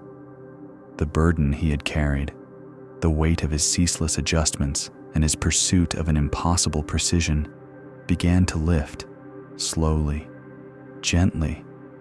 He understood that sometimes the greatest wisdom lies not in eradicating all perceived imperfections, but in embracing the necessary conditions for creation, in finding the middle way, in trusting the flow, and in allowing the essential spaces to simply be. The gap was not an enemy. The gap was where the flower was born. And in that understanding, Kai, the miller, found a quiet, unburdened peace. We journey now from the steady rhythm of the miller's stones, from the wisdom of necessary spaces, to a quiet mountain eyrie, high above the winding paths and gentle valleys. Here, where the wind whispers through the crags and the clouds drift like silent ships, lived a dedicated falconer named Hero. Hero was a man of the mountains, his face etched with the lines of sun and wind, his eyes keen and far-seeing, like those of the magnificent birds he cherished. He was in his 60s, his hair a silvery white, tied back from a brow often furrowed with a quiet intensity. His hands, though aged, were strong and knowing, accustomed to the delicate art of handling his precious charges. He wore simple, sturdy garments, woven from the wool of mountain sheep, dyed the muted colors of the rock and sky. From a tiny, helpless chick, Hero had raised a magnificent hawk. This bird was a creature of breathtaking beauty and immense potential. Its feathers, the color of rich earth and storm clouds, shimmered with an inner fire, and its eyes, sharp and intelligent, held the wild, untamed spirit of the peaks. Its talons, though now small and soft, promised strength and precision, and its wings, even as a chick, hinted at the vast, effortless arcs it would one day trace across the boundless sky. Hero loved this hawk with a profound, almost overwhelming devotion. He spent countless hours with it, speaking to it in soft, murmuring tones, teaching it the names of the winds and the secrets of the thermals, even though it could not yet fly. He called himself a falconer, yet there was a deep, quiet struggle within him. A fear, like a cold stone in his heart, prevented him from performing the falconer's most essential act, the release. He could not bring himself to let his hawk fly free. He imagined every possible danger, a sudden gust of wind carrying it too far, a stronger predator attacking, the lure of the vast, unknown world proving too great, and the bird never returning to his hand, never returning to his side.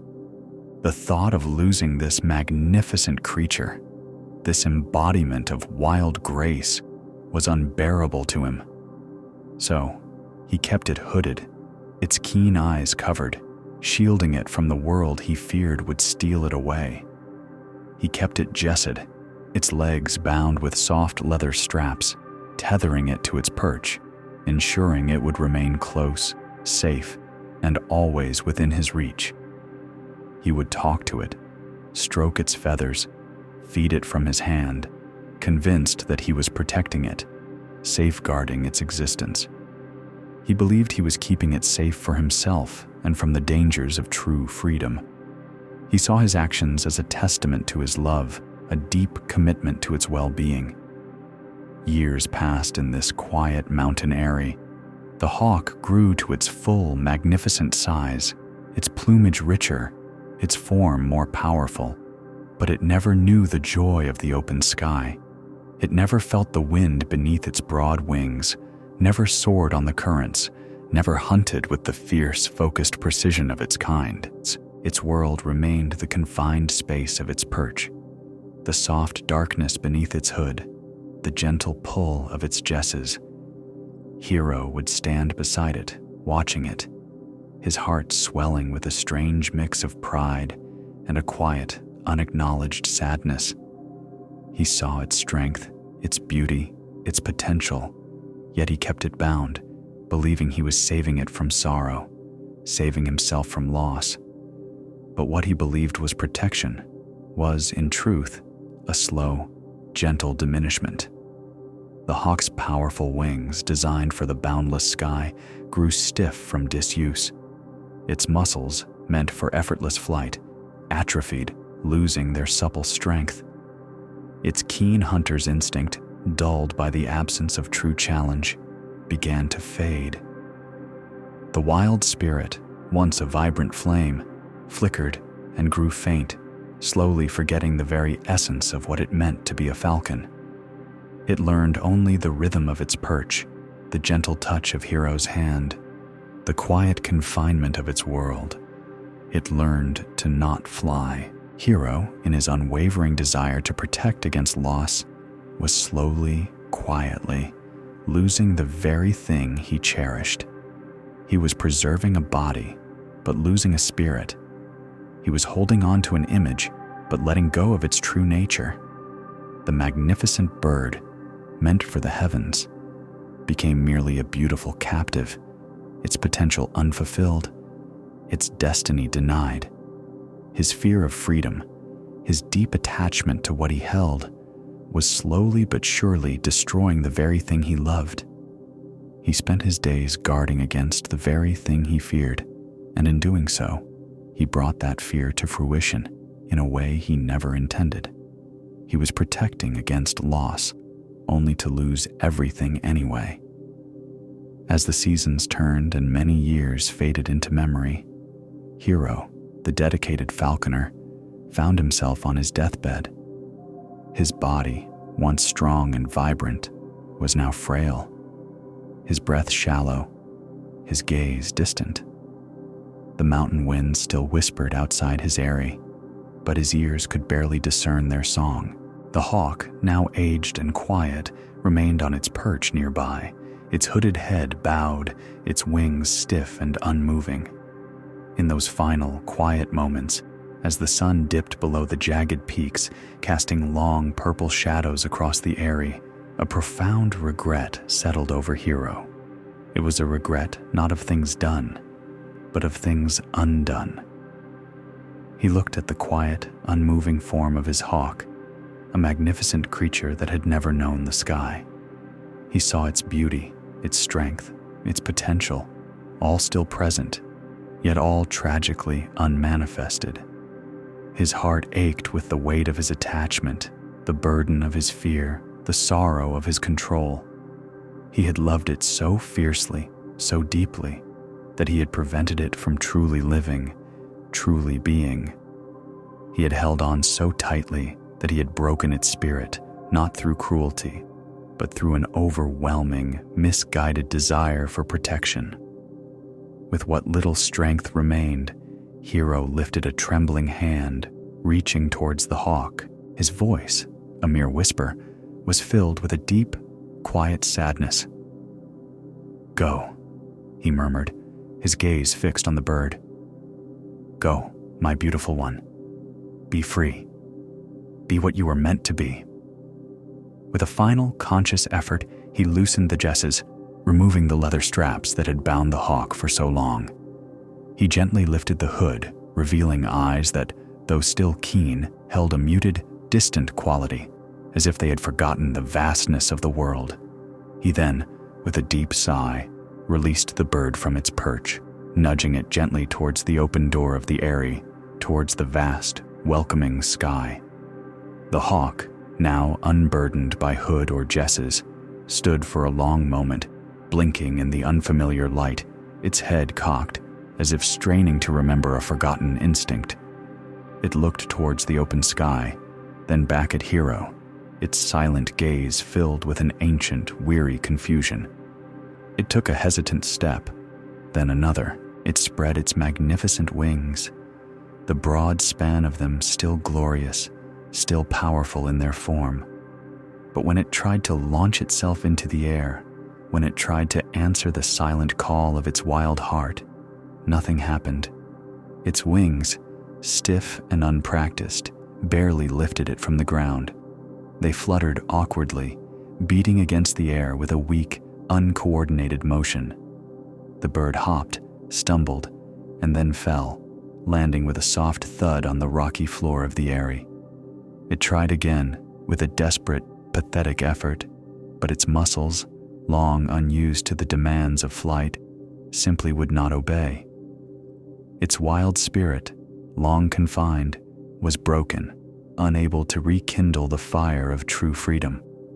The magnificent hawk, meant to soar above the mountains, could only hop awkwardly along the ground, its powerful wings now a burden, a reminder of what it had lost, what it had never been allowed to become. Hero watched, his eyes wide with a quiet horror, as the bird he had so fiercely loved, so diligently protected, struggled in vain. In that final, heartbreaking moment, he understood the painful truth.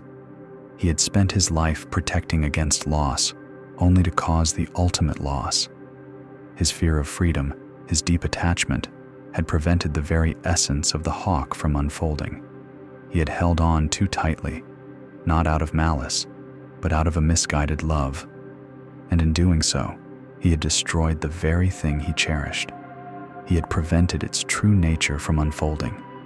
He had sought to control its destiny, and in doing so, he had denied it any destiny at all.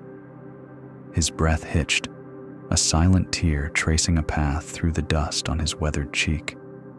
He had wanted to keep it safe, to keep it forever, and in his wanting, he had taken away its ability to be.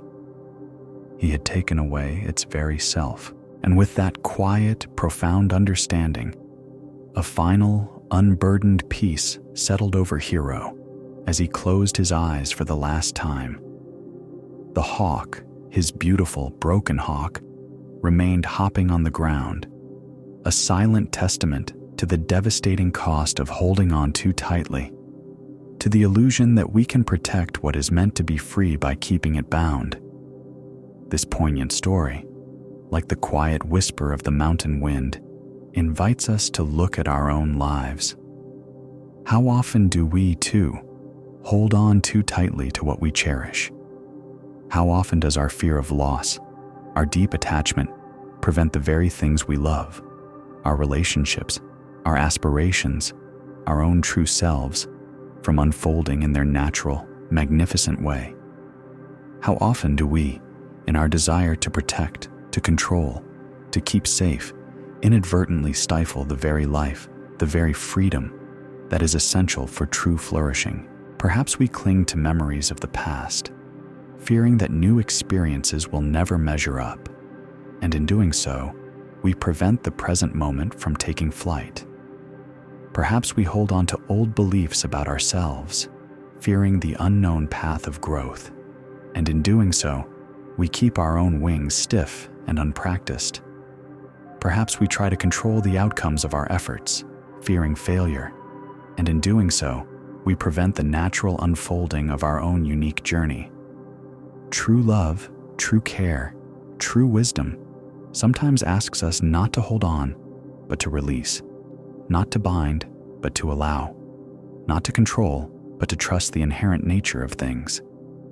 It asks us to trust the wind, to trust the sky, to trust the wild, free spirit within ourselves and within those we cherish. It asks us to understand that some things, like the magnificent hawk, are not meant to be possessed, but to be witnessed in their glorious, unburdened flight.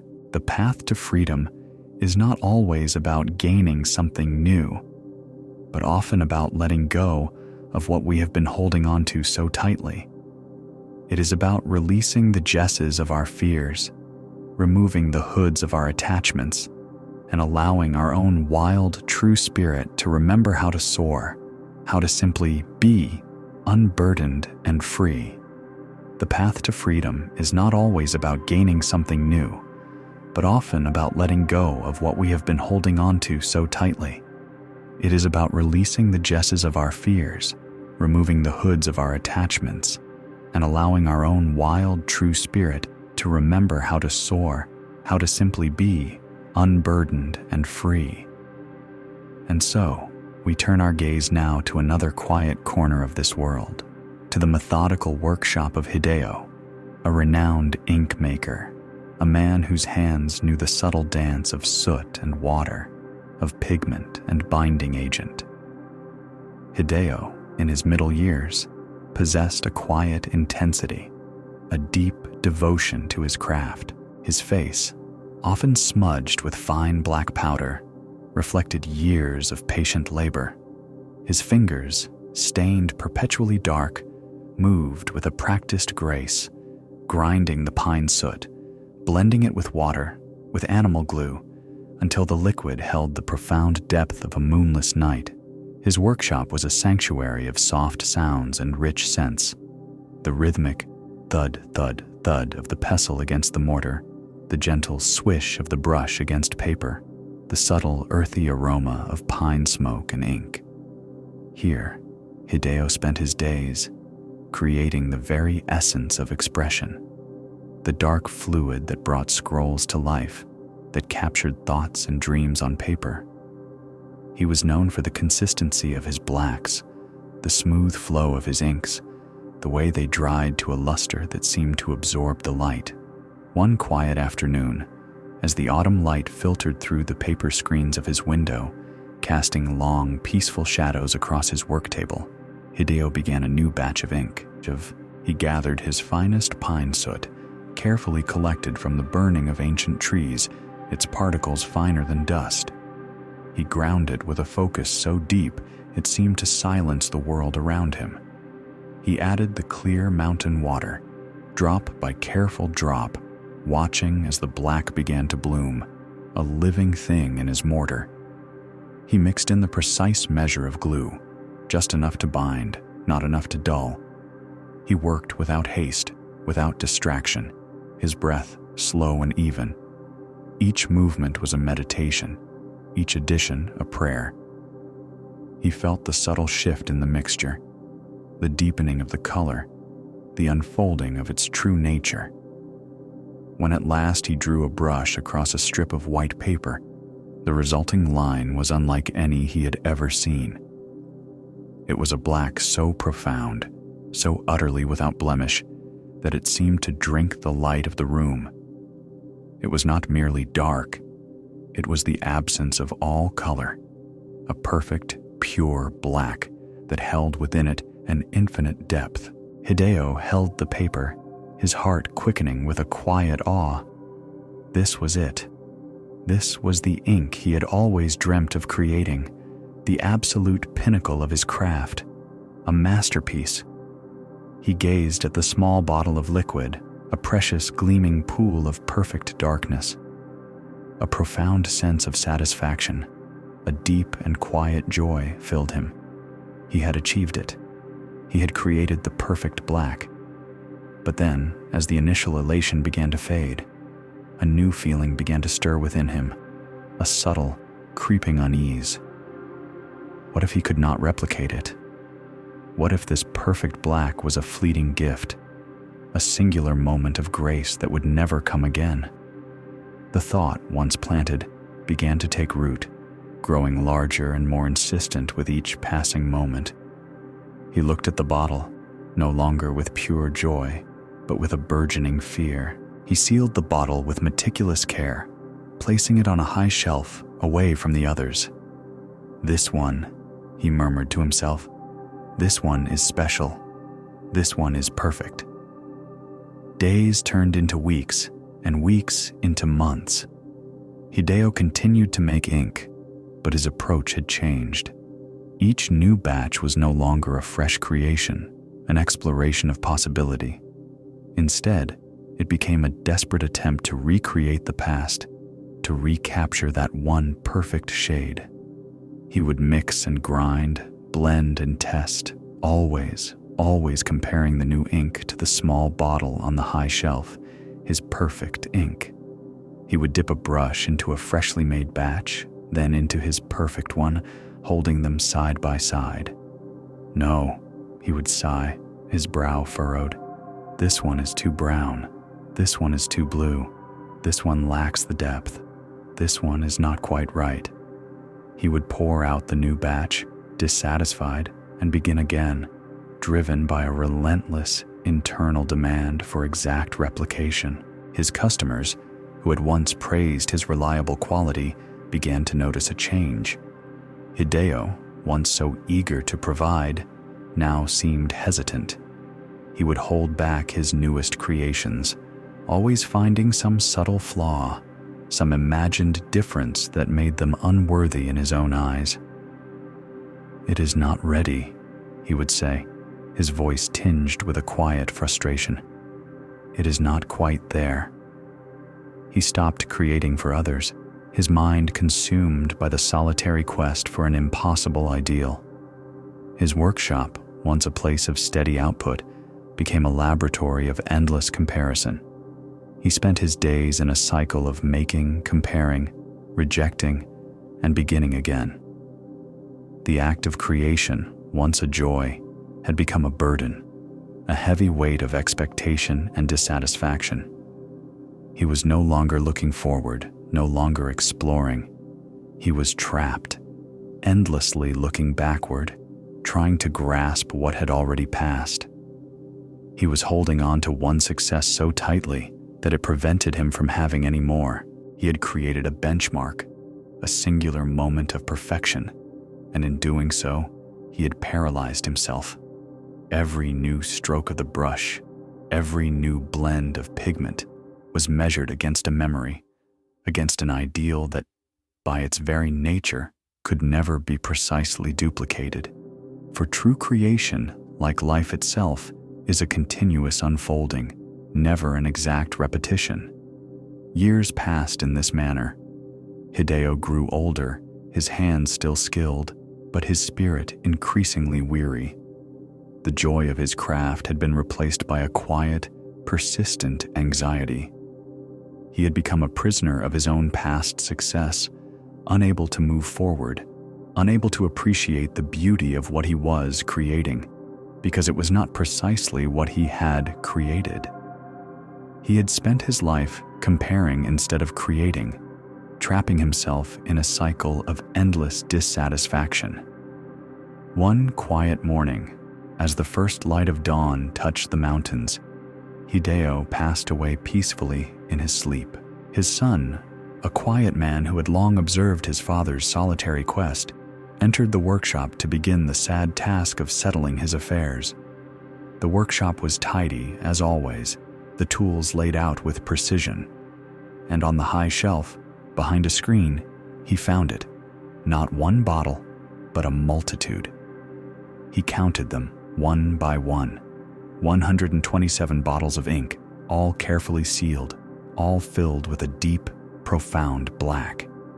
He took them down, lining them up on the work table, the light catching their smooth, dark surfaces.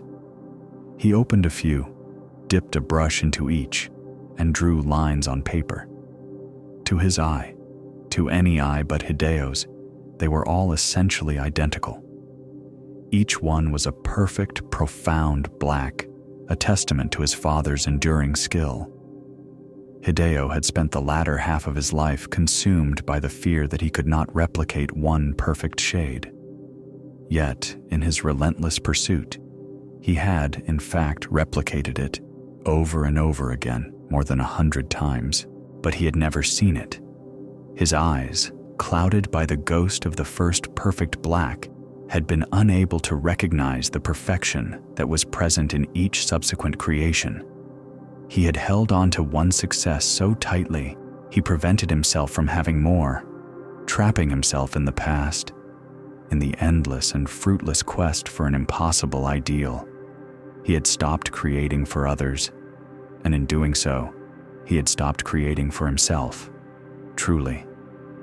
This poignant story, like the deep, rich black of Hideo's ink, invites us to look at our own lives, to consider the burdens we carry in our own pursuit of ideals, in our own endless comparisons. How often do we too create a benchmark, a moment of past success, a memory of perfection, and then spend our days trying to recapture it, trying to replicate it, rather than embracing the new unfolding of the present?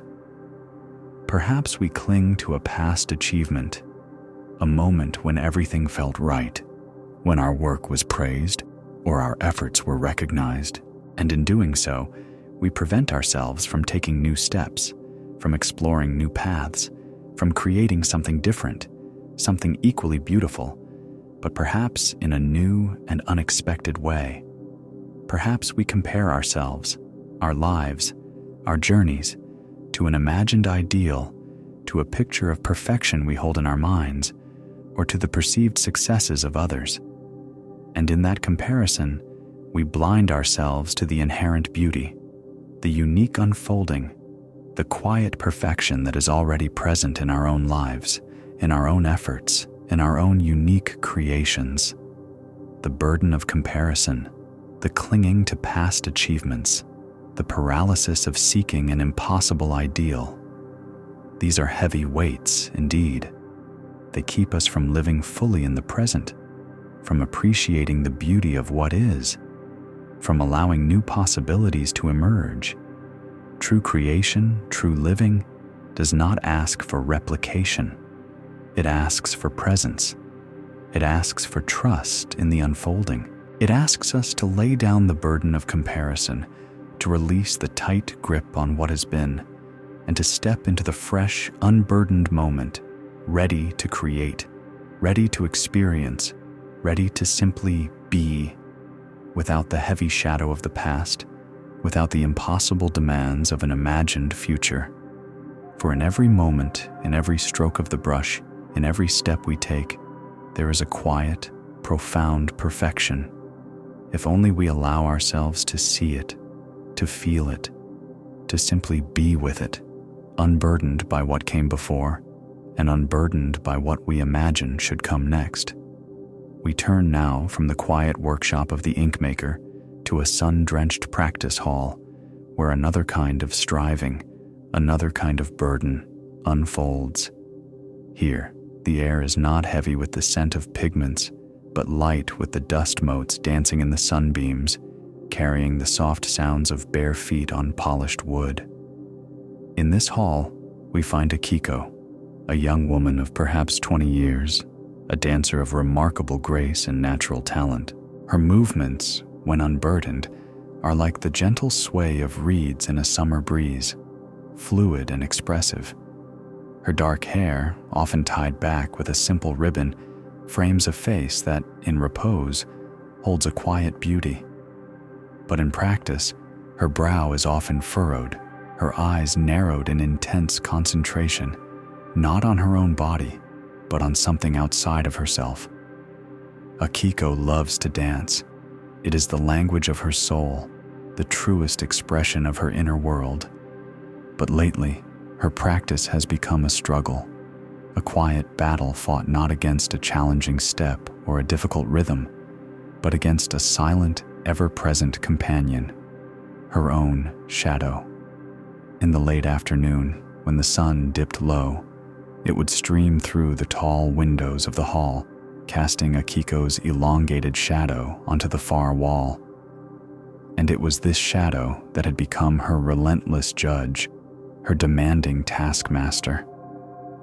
As Akiko moved, her eyes would stray from her own hands, her own feet, her own breath, to the dark form on the wall. Was the shadow's line truly graceful? Did its arms extend with the perfect sweep she envisioned? Was its posture as elegant, as precise as it should be? She would twist and turn, strain and hold, trying to force the shadow into a more perfect shape, believing that if the shadow was flawless, then her dance, her very being, would also be flawless. She would hold a pose, her muscles trembling, her breath held tight in her chest, examining the shadow's outline. No, she would murmur to herself, a whisper of dissatisfaction. The curve of the back is not quite right. The angle of the arm is too stiff. The head is held too low. And she would adjust, infinitesimally, painfully, her focus entirely external, entirely on the dark shape that mimicked her every move, yet seemed in her mind to always fall short. The joy of movement, the freedom of expression, slowly began to diminish. Her dance, once an organic unfolding, became a series of calculated adjustments, a constant effort to correct a perceived imperfection in a form that had no true substance. She believed the shadow was the true measure of her art, the undeniable proof of her worth as a dancer. If her shadow was not perfect, then she was not perfect. If her shadow was not graceful, then she was not graceful. She had, in her mind, become inseparable from this dark reflection, allowing it to dictate her every move, her every feeling about her own capabilities. Her teacher, a gentlewoman whose own movements flowed like water, whose presence in the hall was as soft and steady as the earth beneath their feet, observed Akiko's struggle with quiet, knowing eyes. She saw the tension in Akiko's shoulders, the tightness around her mouth, the way her gaze was perpetually fixed on the wall, rather than immersed in the dance itself. She saw a young dancer, naturally gifted, slowly becoming a prisoner of her own reflection, trying to perfect an image rather than inhabit a living, breathing form. One evening, as the sun began its final descent, painting the sky with hues of soft orange and deep violet, Akiko was once again in the practice hall. The single lamp in the corner, though not as bright as the sun, still cast her shadow, a softer, less defined shape, but still a shadow, still a perceived judge. Akiko was working on a sequence of turns, her body taut, her eyes darting to the wall between each rotation. She stumbled, not from a lack of skill, but from a moment of distraction, a flash of self-criticism sparked by her shadow's blurred form. A sigh escaped her lips, a sound of profound frustration. The teacher, who had been sitting quietly in a corner, rose and moved with her usual unhurried grace. She walked to the lamp, her footsteps barely audible on the wooden floor. Without a word, without a sound, she reached out and gently, quietly, turned the lamp's wick down, then extinguished the flame. The hall plunged into a soft, unexpected darkness. The last vestiges of twilight outside the windows provided only a dim, muted glow, enough to discern shapes, but not enough to cast a clear, defining shadow. Akiko stood still, surprised by the sudden change, a faint gasp catching in her throat. For a moment, there was only silence. The soft evening breeze whispered through an open window. The distant sound of crickets began to emerge from the gathering dusk. Akiko felt a strange sensation, a lightness she hadn't realized she had lost. The weight of the shadow, the weight of that external gaze, was gone. "Dance, Akiko!" The teacher's voice came, a soft whisper from the deeper shadows, a sound like rustling silk. Dance now, in the quiet dark. Akiko hesitated. Her mind, so accustomed to seeking the visual proof, the external validation, felt momentarily lost. How could she dance if she couldn't see her own form? How could she perfect her moves if there was no shadow to judge, no reflection to guide? But then, a different sensation began to stir within her. Her body, accustomed to years of training, began to remember. It remembered the flow of movement, the natural curve of a spine, the innate balance that resided deep within her muscles and bones. There was no external image to strive for, no perceived imperfection to correct. There was only the feeling of her own body moving through space. She began to move, slowly at first. A gentle sway, a soft turn. Her feet found the rhythm of the floor, no longer seeking to impress a shadow, but simply to express. Her arms lifted, not striving for a perfect line on a wall, but reaching, extending, with an organic grace that came from within. Her breath, which had often been tight and shallow, now deepened, finding its own natural rhythm, supporting her movements. She closed her eyes, allowing herself to feel the dance rather than to see it. Each step, each turn, each graceful arc of her limbs became a pure, unburdened experience. She was no longer fighting, no longer straining. She was simply dancing. Her body remembered how to move naturally, freely, without the weight of an external gaze, without the heavy burden of a perceived imperfection. Her movements became fluid, unforced. They flowed from a deeper wellspring, from the inherent wisdom of her own form. The tension in her shoulders softened, the tightness in her jaw relaxed. A small, almost imperceptible smile touched her lips, a smile of release, of quiet joy. She danced for a long time, lost in the quiet darkness, lost in the pure sensation of her own body in motion. She was not trying to be graceful. She simply was graceful. She was not trying to be perfect. She simply was perfect in the quiet, unfolding perfection of the present moment. When she finally slowed, her breath still deep and even, the teacher's voice returned, soft as the night air. "You were dancing for a shadow, Akiko," the teacher whispered, her words like gentle drops of water. "And in doing so, you forgot that shadows have no weight, no breath, no life of their own. They are merely reflections, echoes of form, without the essence of being."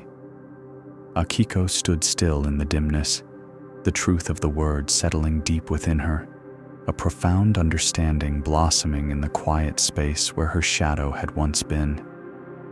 She had been giving her power away to an illusion, allowing a mere reflection to dictate her reality, to judge her worth. She had been trying to perfect something that had no true substance, something that could never truly be perfected because it was not truly real. The burden of external validation, the constant striving to meet an imagined ideal seen through the eyes of others, or even through the lens of one's own self-criticism. This is a heavy weight, indeed. It pulls us away from our authentic flow, from the natural rhythm of our own being. It leads us to twist and strain, to force ourselves into shapes that do not truly belong to us, all in the hope of perfecting a reflection, of satisfying an external gaze that can never truly see the depth and beauty of our inner world. Akiko had learned that true artistry, true grace, does not come from perfecting an external image.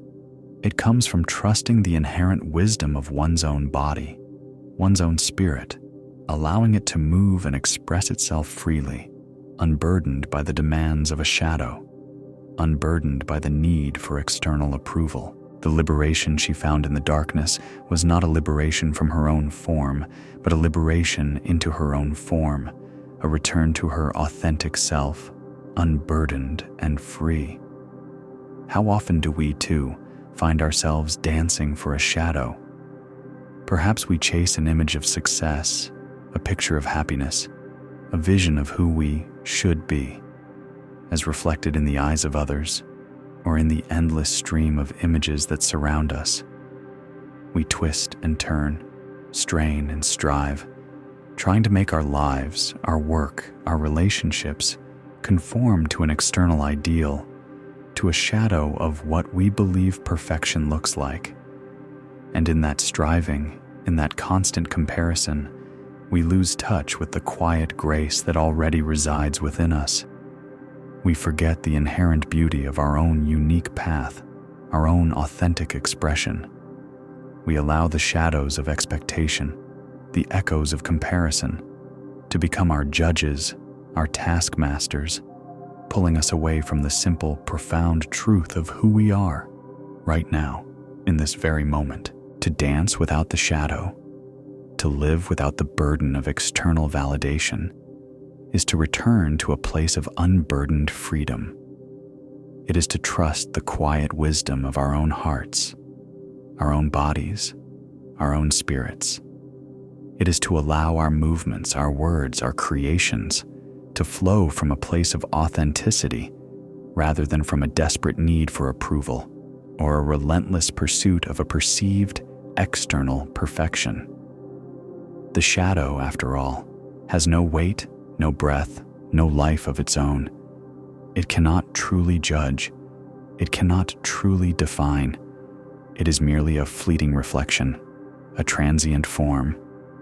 And when we release our fixation on it, when we turn off the lamp of external scrutiny, we discover a vast, unburdened space within, a space where our own true light can shine, freely and radiantly, without needing any reflection to prove its worth. We find a new, unburdened freedom in our own form, in our own lives, in our own unique, beautiful dance. We find a new, unburdened freedom in our own form, in our own lives, in our own unique, beautiful dance. And as we step away from the quiet darkness of the practice hall, we turn our gaze now to a different kind of artistry, a different kind of craft, one forged in fire and tempered in water. We journey high into the mountains, where the air was crisp and clear, and the silence, often broken only by the distant call of a hawk, was profound. Here, in a small, sturdy workshop, lived Kenshin, a legendary swordsmith. Kenshin's name was whispered through the lands with reverence, a testament to the unparalleled strength and exquisite beauty of his blades. For decades, he had worked his forge, the rhythmic clang of his hammer against hot steel, a familiar song to the distant villages, a sound that spoke of precision, of dedication, of a mastery born from countless hours of patient effort. Each sword that left his workshop was not merely a weapon, but a piece of art, a reflection of a lifetime spent in deep communion with fire and metal. Now, in the quiet twilight of his years, Kenshin had made an announcement. He would forge one final blade, a single, perfect masterpiece that would crown his life's work.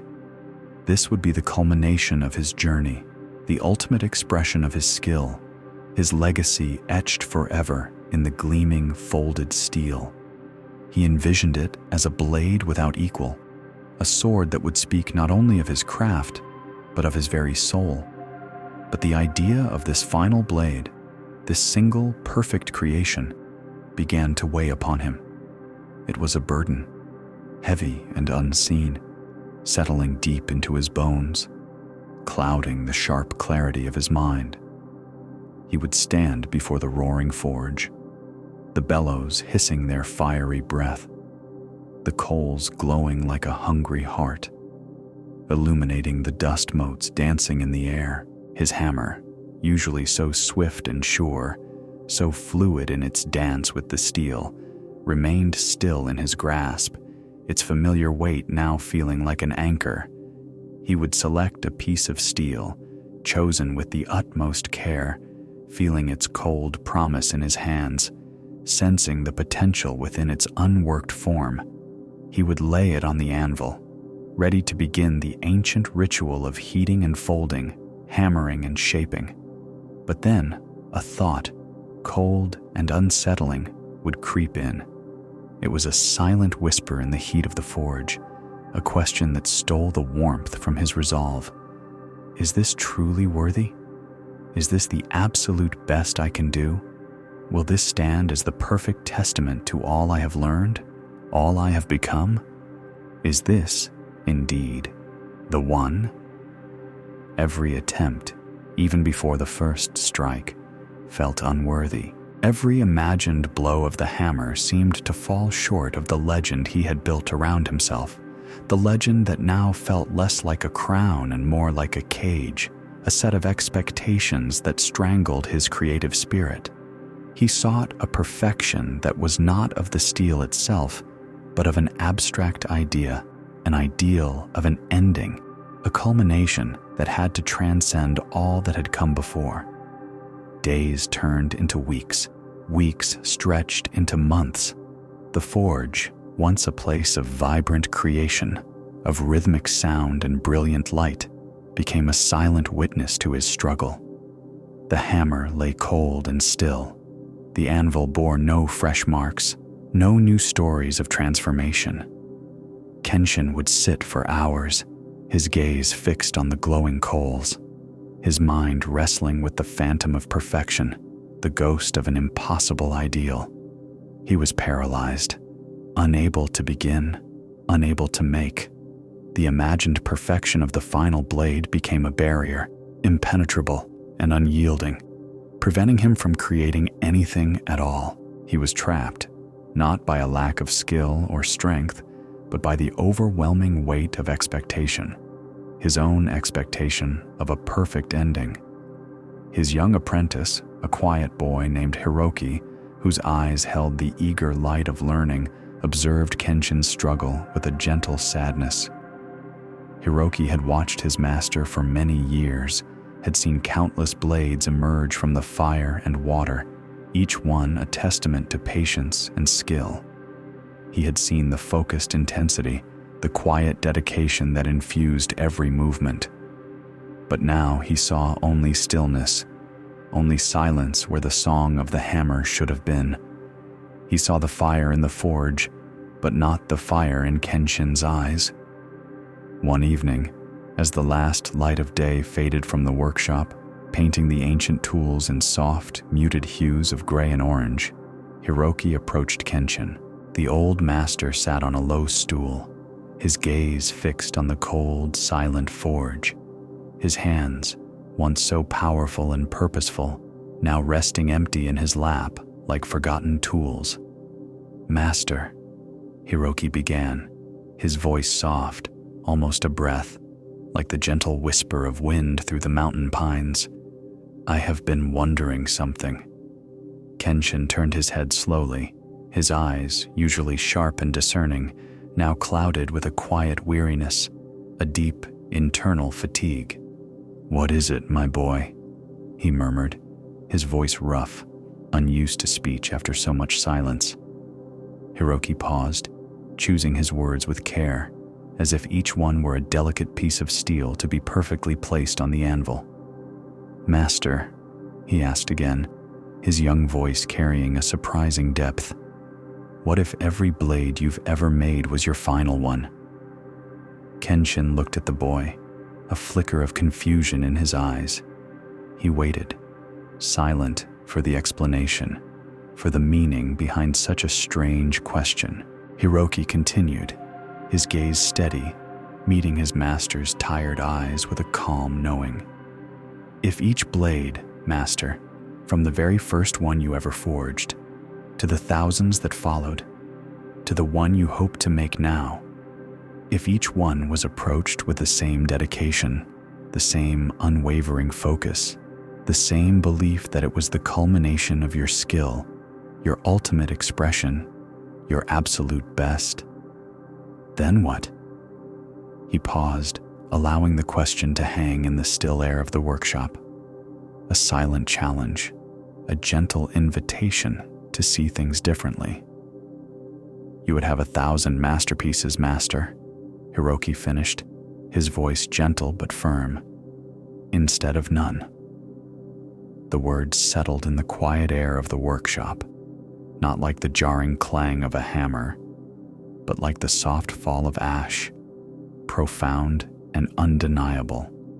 Kenshin slowly lowered his hammer, which he had unconsciously picked up, its cold weight now feeling different in his hand. The truth of Hiroki's words began to spread through him, a warmth amidst the cold stillness of his frustration, a growing light in the dimness of his mind. He had been paralyzed by the idea of ending, by the future, by the immense, impossible weight of a single, ultimate creation that had to define everything. He had been so focused on the culmination, on the final judgment of his life's work, that he had forgotten the simple, perfect act of creation itself. He had forgotten that each strike of the hammer, each fold of the steel, each moment of shaping was in itself a complete and sacred act, a masterpiece unfolding in the present. The idea of a final masterpiece had become a phantom, a demanding spirit that drained the life from his hands, the fire from his forge. It had stolen the present moment, the only moment where true creation could ever occur, where true beauty could ever be brought into being. How often do we, too, burden ourselves with the idea of a final masterpiece? Perhaps it is a grand project at work, a perfect relationship we strive to build, a flawless version of ourselves we hope to become someday. We look to the future, to an imagined endpoint, a culmination that we believe will validate all our efforts, all our struggles, all our dreams. We hold up this future ideal as the single measure of our worth, the ultimate goal that will finally bring us peace. And in that striving for the ultimate, the perfect, the final, we lose touch with the simple, profound beauty of the present moment. We become paralyzed, unable to begin or unable to continue, because what we are creating now does not yet measure up to the impossible ideal we hold for the future. We allow the weight of a perceived future to crush the potential of the present. We forget that true mastery, true beauty, true fulfillment is not found in a single, crowning achievement, but in the dedication, the presence, the quiet perfection of each step, each effort, each moment of creation as it unfolds. Every breath is a final breath in its own way, complete and perfect in itself. Every moment is a final moment, and when we imbue each moment with that sense of complete presence, that dedication, that trust in the unfolding, then our lives, our work, our relationships become a continuous stream of masterpieces, each one perfect in its own unique expression. Kenshin had been fighting a ghost, a future ideal that had no substance, no true reality in the present. He had allowed the fear of an imperfect ending to prevent any beginning at all. But in the simple wisdom of his apprentice, he found the path back to the forge, back to the present moment, back to the quiet, rhythmic act of creation, unburdened by the weight of an impossible future, unburdened by the demand for a single, defining masterpiece. He realized that true legacy was not forged in one ultimate blade, but in the countless, perfectly present moments of making, each one a testament to skill, dedication, and the unburdened flow of life itself. He picked up his hammer, its weight now feeling familiar, comforting, and began to stoke the fire. The first tentative clang of steel against steel echoed through the workshop once more, a quiet, unburdened song. Our journey now leads us to a quiet village, nestled gently beside a flowing river, where the earth yields its bounty to diligent hands. Here, in the soft embrace of the fertile land, lived a gardener named Sila. Her hands, calloused and strong, knew the earth intimately. They understood the cool dampness of fresh soil, the gritty texture of sand, the rich, dark loam that promised life. Her touch brought forth abundant harvests, her garden a vibrant tapestry of greens and yellows and reds, a testament to her skill and tireless effort. Yet, despite the undeniable evidence of her success, despite the overflowing baskets of vegetables and the fragrant blossoms that adorned her fences, Sila carried a quiet, persistent anxiety. She was always worried about the growth. From the moment the tiny seeds were nestled into the earth, a subtle unease would begin to bloom within her, mirroring the very sprouts she longed to see. She would spend her days in a ceaseless dance of inspection. Her eyes, usually so soft and kind, would narrow in intense scrutiny, searching for any sign of faltering. She would walk through her rows, her footsteps light but purposeful, bending low to examine the smallest leaves, prodding the soil with a delicate, almost nervous finger. Is it too wet? Is it too dry? Has the sun been too harsh or not warm enough? Her brow would often be furrowed, a faint line etched between her eyebrows, a silent testament to the constant worry that hummed beneath her calm exterior. She would pull gently at emergent leaves, as if to encourage them, as if her very tug could coax them faster from the earth. She would whisper to the stubborn sprouts, a silent plea for them to hurry, to show her their strength, their life. It was as if she believed her constant, vigilant attention, her ceaseless prodding and fretting, was what made the garden grow. Not the inherent life within each tiny seed, not the earth's own quiet generosity, not the patient sun or the gentle rain, but her own anxious effort, her own focused will. She felt responsible for every leaf, every bloom, every fruit, as if their very existence depended solely on her ceaseless intervention. She could not simply plant and then allow. She could not sow and then trust. The idea of stepping back, of simply observing and allowing the natural unfolding, felt like an abdication of her duty, a dangerous negligence. What if she missed something? What if a blight took hold?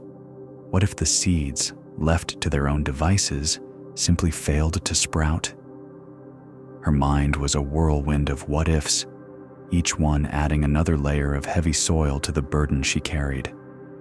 An old woman, herself a gardener of renown throughout the valley, watched Sila's tireless, anxious efforts. Her name was Hannah, and her garden was legendary, not for its frantic abundance, but for its quiet, effortless beauty, its harmony. Hannah's hands, though gnarled with age, moved with a serene confidence, her movements unhurried, her gaze deep and peaceful. She rarely intervened, yet her plants thrived, standing tall and vibrant, as if imbued with a gentle, inner strength. One afternoon, as the sun warmed the earth with its golden light, casting long, peaceful shadows across Sila's bustling garden, Hannah approached. Sila was kneeling, painstakingly examining a row of young bean plants, her fingers gently, almost imperceptibly, trying to straighten a slightly bent stem. "Sila?" Hannah said, her voice soft as moss, like the rustle of dry leaves in a gentle breeze. "Your garden is beautiful, vibrant, full of life." Sila looked up, her face flushed from the sun and effort, a small, anxious smile playing on her lips. "Thank you, Hannah. I try my best. But these young beans, they seem to resist me." She gestured to the slightly bent stem, her concern palpable. Hannah knelt beside her, her movements slow and deliberate, a quiet grace in her ancient frame. She looked at the bean plant, not with Sila's analytical scrutiny, but with a deep, knowing acceptance. She gently placed her own hand on the rich soil near the plant, not prodding, but simply resting, feeling the quiet pulse of the earth. "Sila," she said again, her voice a calm murmur, like the steady flow of the river. "The seed already holds the blueprint for the tree, or in this case, for the bean plant, tall and strong, laden with pods." Sila paused, her fingers still hovering near the stubborn stem, listening intently. "Your task," Hannah continued, her gaze sweeping over the entire garden with a profound understanding, "is to offer it good soil and water, to give it the warmth of the sun and the space to breathe, to protect it from the harshest winds, yes, but then you must trust." She turned her deep, knowing eyes to Sila, her gaze gentle but firm. "You cannot pull the sprout into being, my dear. You cannot force the bloom. You can only allow it to unfold. The life, the wisdom of its own growth is already within it. It knows its path. It knows its own time." Sila sat amidst her bustling garden, the words settling around her like the soft fall of earth after a gentle rain. She looked at the tiny bean plant, no longer as a problem to be solved, but as a small, perfect miracle, already containing all it needed to become. She looked at her own hands, tired and stained with soil, and realized the constant effort to force growth, to cajole and manipulate and worry, had been a heavy burden. It had drained her energy, stolen her peace, and prevented her from truly witnessing the inherent wisdom of the garden itself. She had believed that her relentless intervention was necessary, that without her constant effort, the garden would falter, would fail. But in Hannah's quiet words, she began to understand that true abundance, true vibrant life, arose not from her anxious striving, but from a quiet trust in the earth's natural rhythms, in the inherent, intelligent life force that resided within each seed, each stem, each leaf. How often we too act like Sila in our own lives, in our own gardens of being. We plant seeds of intention, a new skill, a growing relationship, a personal transformation, a dream we wish to bring into the world. And then, instead of trusting the inherent blueprint, the natural unfolding, the quiet wisdom of the process, we begin to prod. We pull at the nascent leaves, metaphorically speaking, trying to force them into being faster, stronger, more perfect. We check constantly, endlessly. We worry. We fret. We believe that our anxiety, our ceaseless intervention, our desperate attempts to control every outcome are what will make things happen, what will make our dreams grow. We spend precious energy trying to pull the sprout into being, rather than creating the conditions for its flourishing and then stepping back with trust. Perhaps it is a child we are trying to raise, and we constantly question their choices, their pace of learning, their unique way of being, believing our incessant guidance is the only way they will truly grow. We forget that the child, like the seed, already holds a profound blueprint, a unique spirit that needs space and trust to unfold. Perhaps it is a creative project, a piece of art or writing, and we constantly scrutinize it, pulling at every metaphor, every brushstroke, every sentence, unable to trust that the process itself, given good soil and water, will reveal its own inherent beauty. We try to force it into a preconceived perfection rather than allowing its unique form to emerge. Or perhaps it is our own personal growth, our own journey of self-discovery. We read countless books, attend endless workshops, seeking to force ourselves into a new, improved version of who we think we should be. We forget that the wisdom, the strength, the peace we seek is often already within us, waiting for us to create a quiet space of trust and allowance, rather than constant self-critique and forceful transformation. Sila realized that her constant effort to force growth had been a profound burden, one that exhausted her and blinded her to the quiet miracles unfolding all around her. The anxiety she carried was not nurturing the garden. It was simply nurturing her own fear. And in letting go of that need to control, in releasing the belief that her intervention was the sole engine of growth, she found a new, quiet freedom. She saw that true abundance arose not from frantic striving, but from a deep, abiding trust in the earth's natural rhythms, in the inherent life within. The garden would grow, as it always had, not because of her anxiety, but in spite of it. Her role was not to force life, but to partner with it, to offer care and intention, and then to simply allow. As the sun began to dip below the horizon, painting the sky in hues of soft orange and purple, Sila stood in her garden, her hands now resting gently at her sides. She looked at the bean plants, at the flourishing rows of greens, at the swelling fruits, and for the first time, she saw them with eyes of quiet acceptance, of profound gratitude. Her brow was smooth, the line of worry gone. A gentle smile touched her lips, a smile born not of achievement, but of release. She had laid down a heavy burden, the burden of forcing, and in its place, a quiet trust began to bloom. The garden, she understood, was already perfect, unfolding in its own beautiful, unburdened way. And so, too, could she.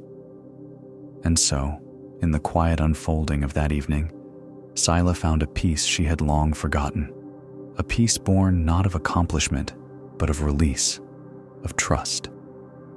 Our journey now carries us to another kind of flow, to the winding river that breathed life through the heart of the land, a river that Kai, a boatman in the prime of his life, knew intimately. Kai was a man of immense strength, his shoulders broad, his arms powerful, muscles rippling beneath sun-darkened skin. He navigated the river daily, carrying goods and passengers from one village to another, his boat a familiar sight against the backdrop of the green banks. But Kai was also a man who believed in force, in the application of his considerable strength to overcome any obstacle. He saw the river not as a partner, but as something to be conquered, a force to be wrestled into submission. He prided himself on his ability to row against the strongest currents, to push through the most stubborn eddies, convinced that true skill lay in bending the river to his will.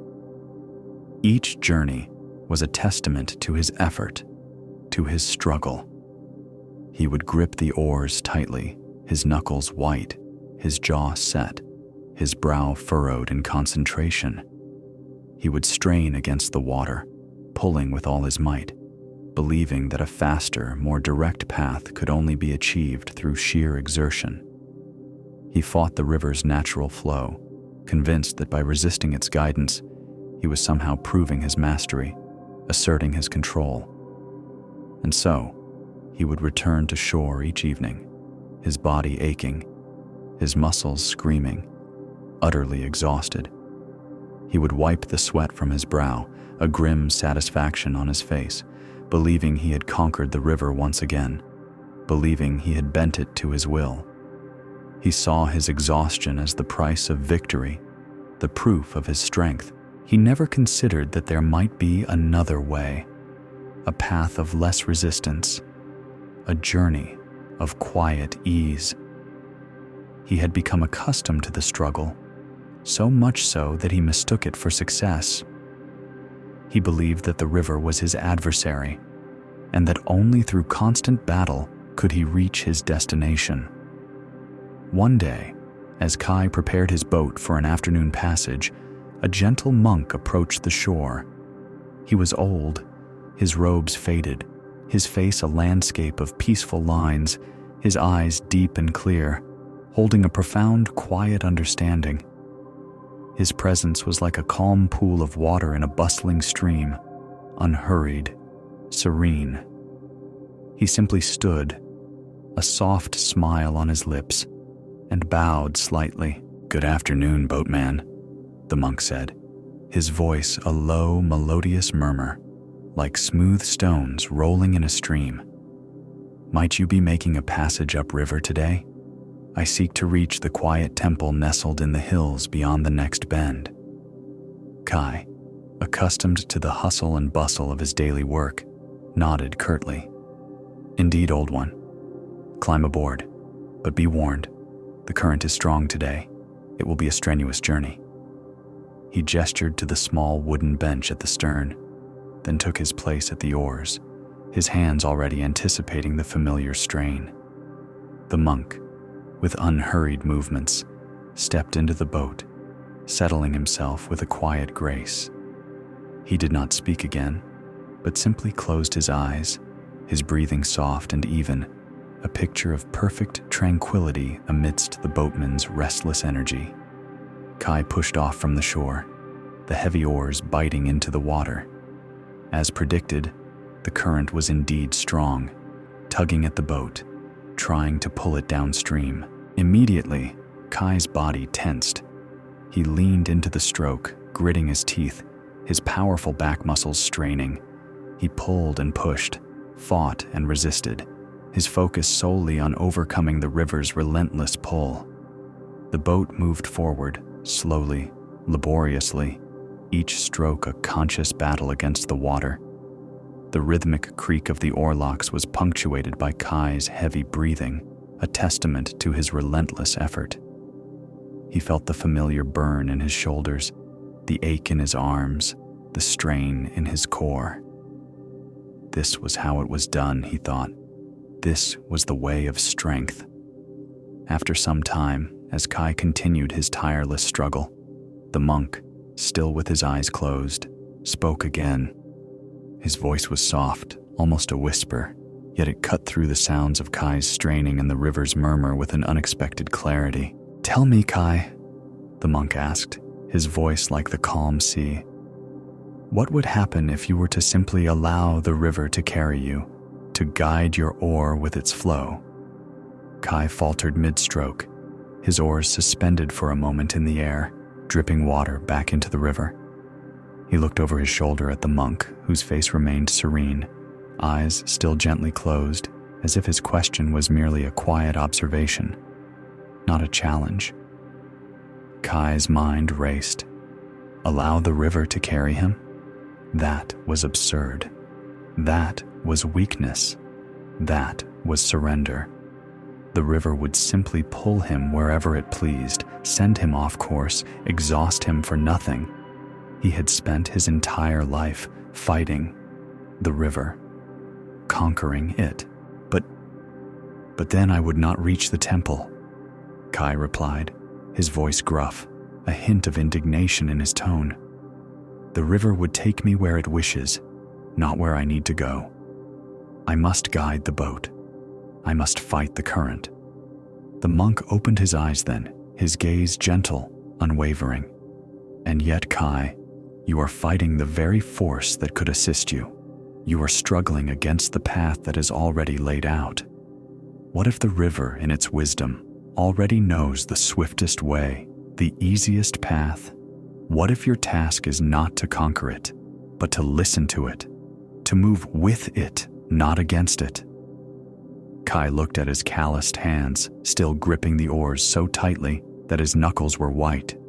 He looked at the swirling water, at the eddies he habitually fought, at the currents he always pushed against. The monk's words hung in the air, a quiet invitation, a profound challenge to everything Kai believed about his craft, about his strength. He had always seen yielding as weakness, trust as foolishness. Hesitantly, almost imperceptibly at first, Kai loosened his grip on the oars. It went against every fiber of his being, against years of ingrained habit, against the very definition of strength he had built for himself. He took a deep breath, and instead of pulling with all his might, he allowed his body to relax just a fraction. He let the oars rest more lightly in the water, not pushing, not pulling, but simply holding them, feeling the subtle pressure of the current against the blades. And then, something remarkable began to happen. The boat, no longer constrained by Kai's relentless force, began to respond to the river in a different way. It shifted ever so slightly, finding its own rhythm with the current. The eddies, which Kai had always fought so strenuously, now seemed to guide the boat, gently nudging it around obstacles, pulling it into unexpected channels that were smoother, faster. Kai felt the boat glide, no longer a heavy burden to be pushed, but a living extension of the water itself. He still held the oars, still guided the boat, but now his movements were different. They were subtle, they were responsive. He was no longer fighting the river, but dancing with it. He allowed his oars to become extensions of the current, making small, almost imperceptible adjustments, steering the boat not by force, but by a quiet, intuitive understanding of the water's flow. He felt the river's pulse, its gentle power, its natural wisdom.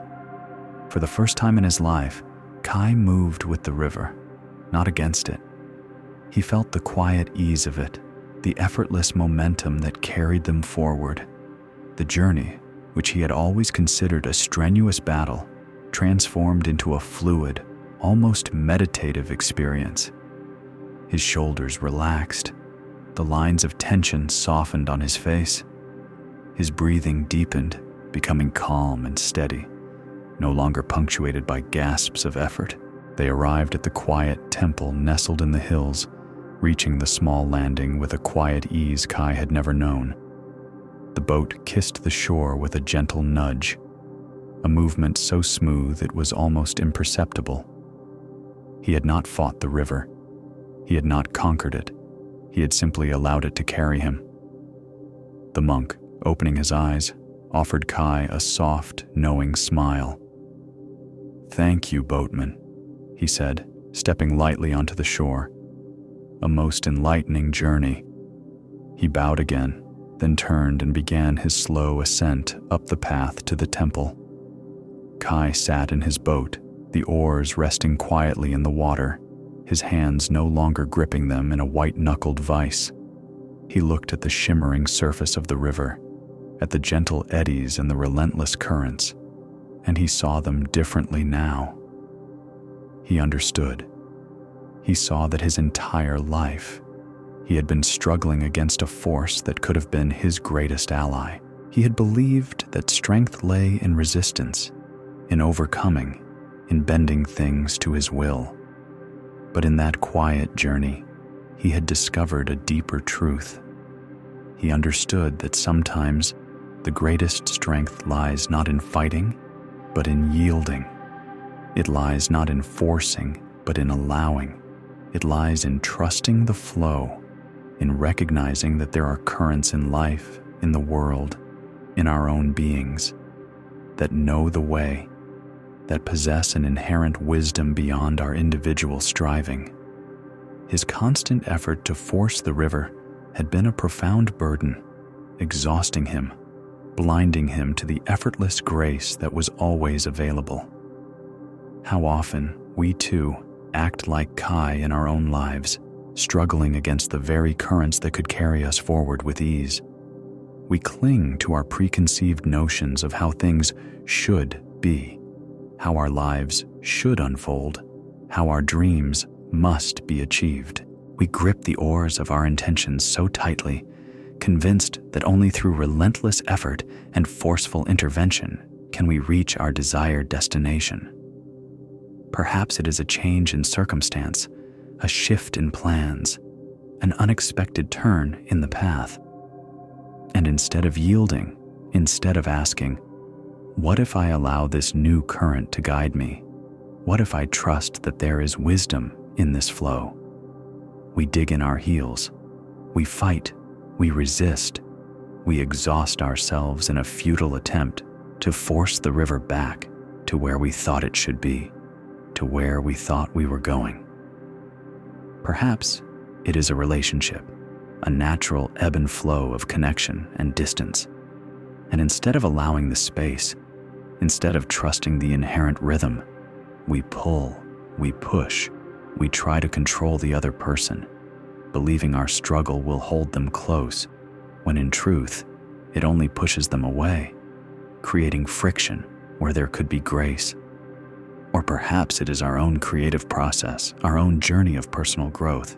We have an idea, a vision, and we try to force it into being exactly as we imagined, unwilling to let it evolve, unwilling to let the natural flow of inspiration guide it. We fight the resistance, the unexpected turns, the imperfections, believing that only through our forceful control can true beauty emerge. We forget that the greatest masterpieces often arise from a dance with the unknown, from a yielding to the moment, from a trust in the unfolding. Kai sat in his boat, feeling the quiet pulse of the river beneath him. He realized that his constant effort to force his way had been a profound burden, one that had exhausted him and blinded him to the effortless grace of true partnership. The exhaustion he had mistaken for success was merely the consequence of fighting himself, of fighting the very world around him. And in letting go of that need to control, in releasing the belief that his intervention was the sole engine of progress, he found a new, quiet freedom. He saw that true strength arose not from frantic striving, but from a deep, abiding trust in the river's natural rhythms, in the inherent wisdom of the flow. The journey would carry him forward, as it always had, not because of his struggle, but in spite of it. His role was not to conquer the river, but to partner with it, to offer gentle guidance and intention, and then to simply allow. As the sun began to dip below the horizon, casting long golden reflections on the water, Kai pushed off from the temple shore, his hands now resting lightly on the oars. He looked at the winding river, at the gentle currents and the powerful eddies, and for the first time, he saw them with eyes of quiet acceptance, of profound gratitude. His brow was smooth, the line of worry gone. A gentle smile touched his lips, a smile born not of achievement, but of release. He had laid down a heavy burden, the burden of forcing, and in its place, a quiet trust began to bloom. The river, he understood, was already perfect, unfolding in its own beautiful, unburdened way. And so too could he. And so too could he. We have walked a long path together, a journey through quiet villages and sun-drenched fields, along winding rivers and across shimmering sands. We have met artisans and laborers, thinkers and dreamers, each one carrying a burden they themselves had placed upon their own shoulders. Tonight, in this final part of our journey, we will gently weave together the threads of their stories, allowing their quiet wisdom to settle deep within us, like stones finding their home at the bottom of a clear stream. We will revisit the common patterns of self-doubt, the subtle weight of perfection, the heavy cloak of imagined fears, and the clinging to what is already gone or to what has not yet come. Remember Takeshi, the rope maker, whose hands were raw from testing the very strength he had painstakingly woven into his ropes? His doubt, like a persistent whisper, convinced him that his own mastery was suspect, that each knot, each fiber, held a hidden flaw. He spent his days fighting against his own creation, seeking to break what was already strong, believing that certainty could only be found through relentless, exhausting struggle.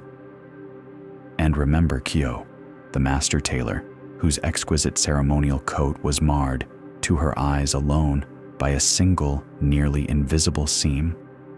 She unpicked and resewed, trapped in a cycle of ceaseless effort, not for the comfort of the wearer, but for the demanding judge within her own mind, sewing her anxieties into every stitch.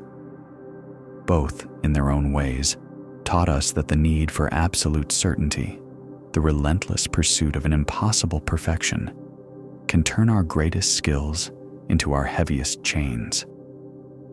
And then there was Kofi, the well digger, his body aching from ceaseless toil, digging wells so deep that drawing water became a chore, defeating the very purpose of his labor. He was driven by a nameless fear that the supply might fail, a quiet desperation to prove something to himself, to others, to the world.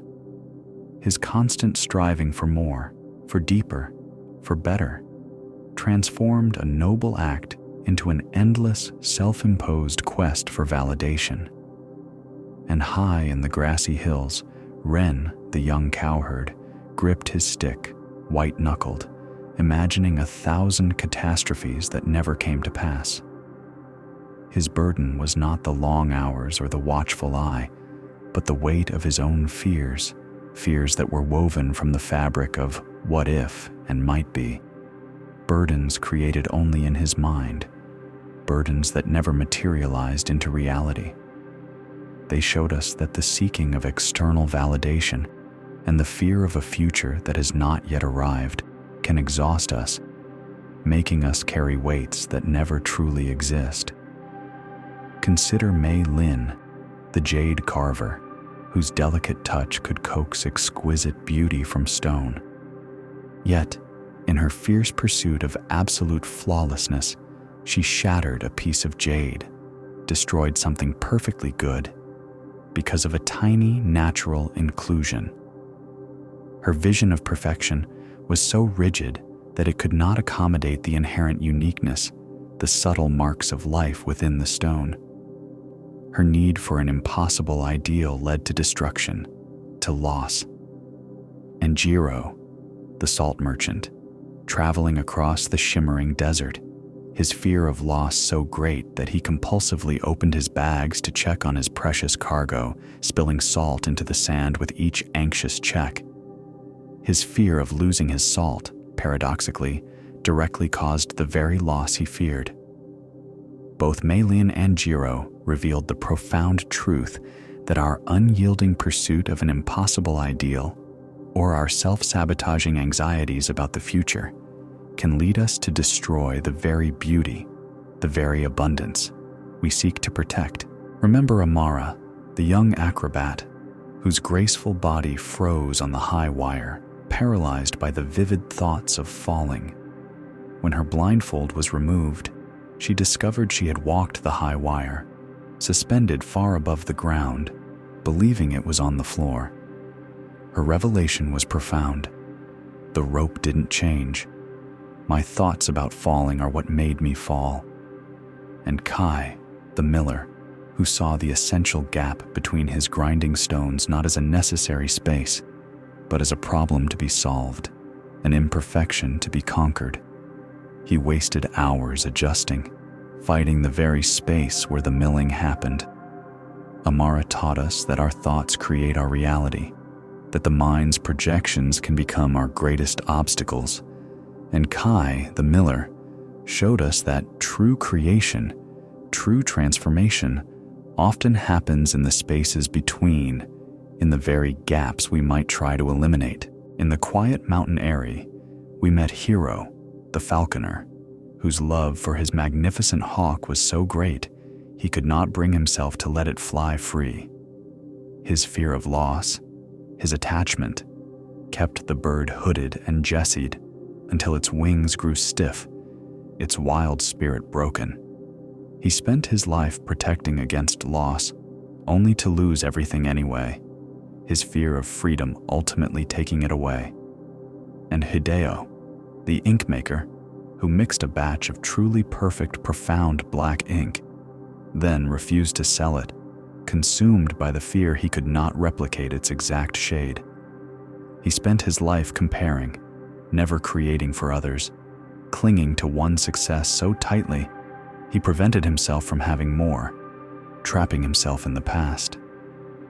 Hiro and Hideo, in their quiet tragedies, illuminated the painful truth that attachment, the fear of loss, and the endless burden of comparison can destroy the very things we cherish, preventing their true nature from unfolding, preventing us from moving forward.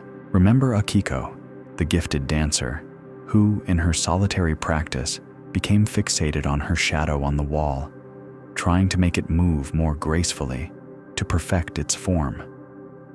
She twisted and strained, fighting against her own shadow's perceived imperfections, believing the shadow was the true measure of her art. Only in the darkness, when the shadow was gone, did her body remember how to move naturally, freely, without the weight of an external gaze. And Kenshin, the legendary swordsmith, paralyzed by the pressure of forging one final masterpiece before retiring, every strike of the hammer felt short of the legend he had built, until he was unable to begin. Akiko taught us the burden of external validation, of dancing for an imagined audience, and the liberation of returning to one's own authentic flow. Kenshin reminded us that true mastery is found not in the idea of an ending, but in being fully present in the making, in the simple, perfect act of creation itself, treating every moment as if it were the only one.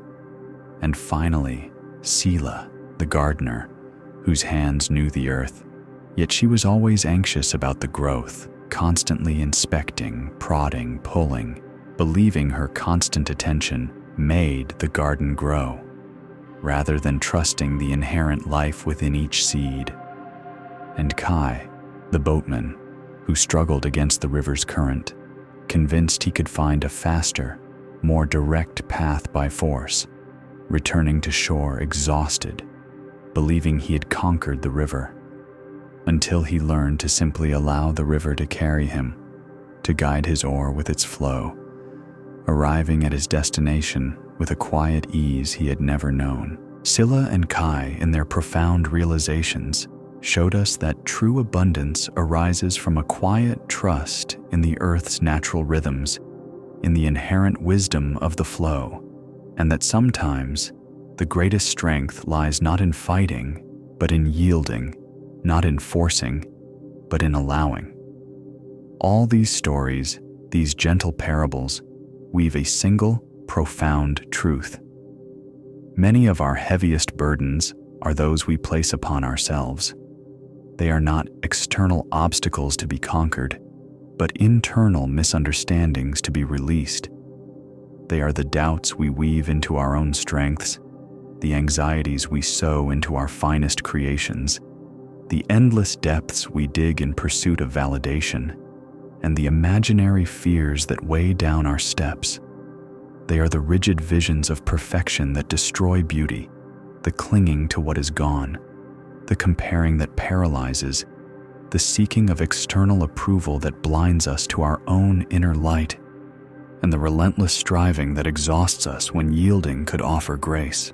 The path to freedom is not a grand ascent, but a simple, unburdened walk. It is a path of quiet realization, a gentle letting go. It is the understanding that peace is not found by conquering every perceived obstacle, but by cultivating acceptance, by embracing the spaces between, and by seeing the quiet beauty in imperfection. It is the profound wisdom of trusting our own hands, trusting the process of life, trusting the inherent goodness that resides within, and trusting the natural flow that knows the way. As we conclude this journey together, I invite you now to simply let go. Allow yourself to settle, to be supported, to release any lingering tension, any remaining weight. There is nothing you need to do, nothing to fix, no one you need to become in this moment. Simply allow your body to settle. Feel your feet upon the ground or resting gently wherever they are. Feel the solidity, the support beneath them. Allow your feet to soften, to relax. Let any tension drain from your toes, from the soles of your feet, from your ankles. Release. Allow this softening to move up into your calves, into your shins. Feel them relax, letting go of any holding. Let your knees feel soft, unburdened, releasing. Feel your thighs, strong and steady, now softening, releasing their grip. Feel your hips heavy, rooted, melting into the support beneath you. A quiet release, a gentle letting go. Feel your lower back, your abdomen, softening, releasing. Let your breath move freely, gently, in and out.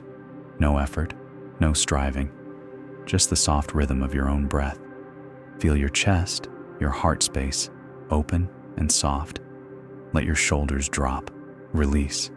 Feel them sink, letting go of any tension they might carry. Allow this softening to move down your arms, into your elbows, your forearms. Feel your wrists relax, your hands become soft and warm. Let your fingers gently unfurl, releasing any grip, any holding. Feel your upper back, your neck, releasing, softening. Let your head feel heavy, supported. Feel your jaw relax, unclench. Let your tongue rest softly in your mouth. Feel the muscles around your eyes soften, releasing. Let your forehead smooth, unwrinkle. Feel your scalp relax, releasing any tension you might hold in your head. Now, feel your entire body, from the tips of your toes to the crown of your head, settling into a profound stillness, a deep, quiet peace. You are supported, you are safe, you are here in this moment, unburdened. Breathe softly, breathe gently. Feel the air as it enters, cool and calm, and feel it as it leaves, warm and soft. In this quiet space, you realize that all is well. All is truly well. The river flows, the garden grows, the rope holds, the balance is found. The burdens you once carried, the weights you once felt, were never truly yours to hold. They were simply thoughts, whispers, fears, expectations that you picked up along the way, and now you can lay them down. You can release them, knowing that the path ahead is clear, unburdened, and always unfolding with grace. Rest in this peace. Rest in this knowing. You are free. You are whole. You are simply, beautifully you. And that, my friend, is more than enough. The journey continues, not with struggle, but with ease, not with forcing, but with allowing, not with doubt, But with trust, the unburdened path awaits.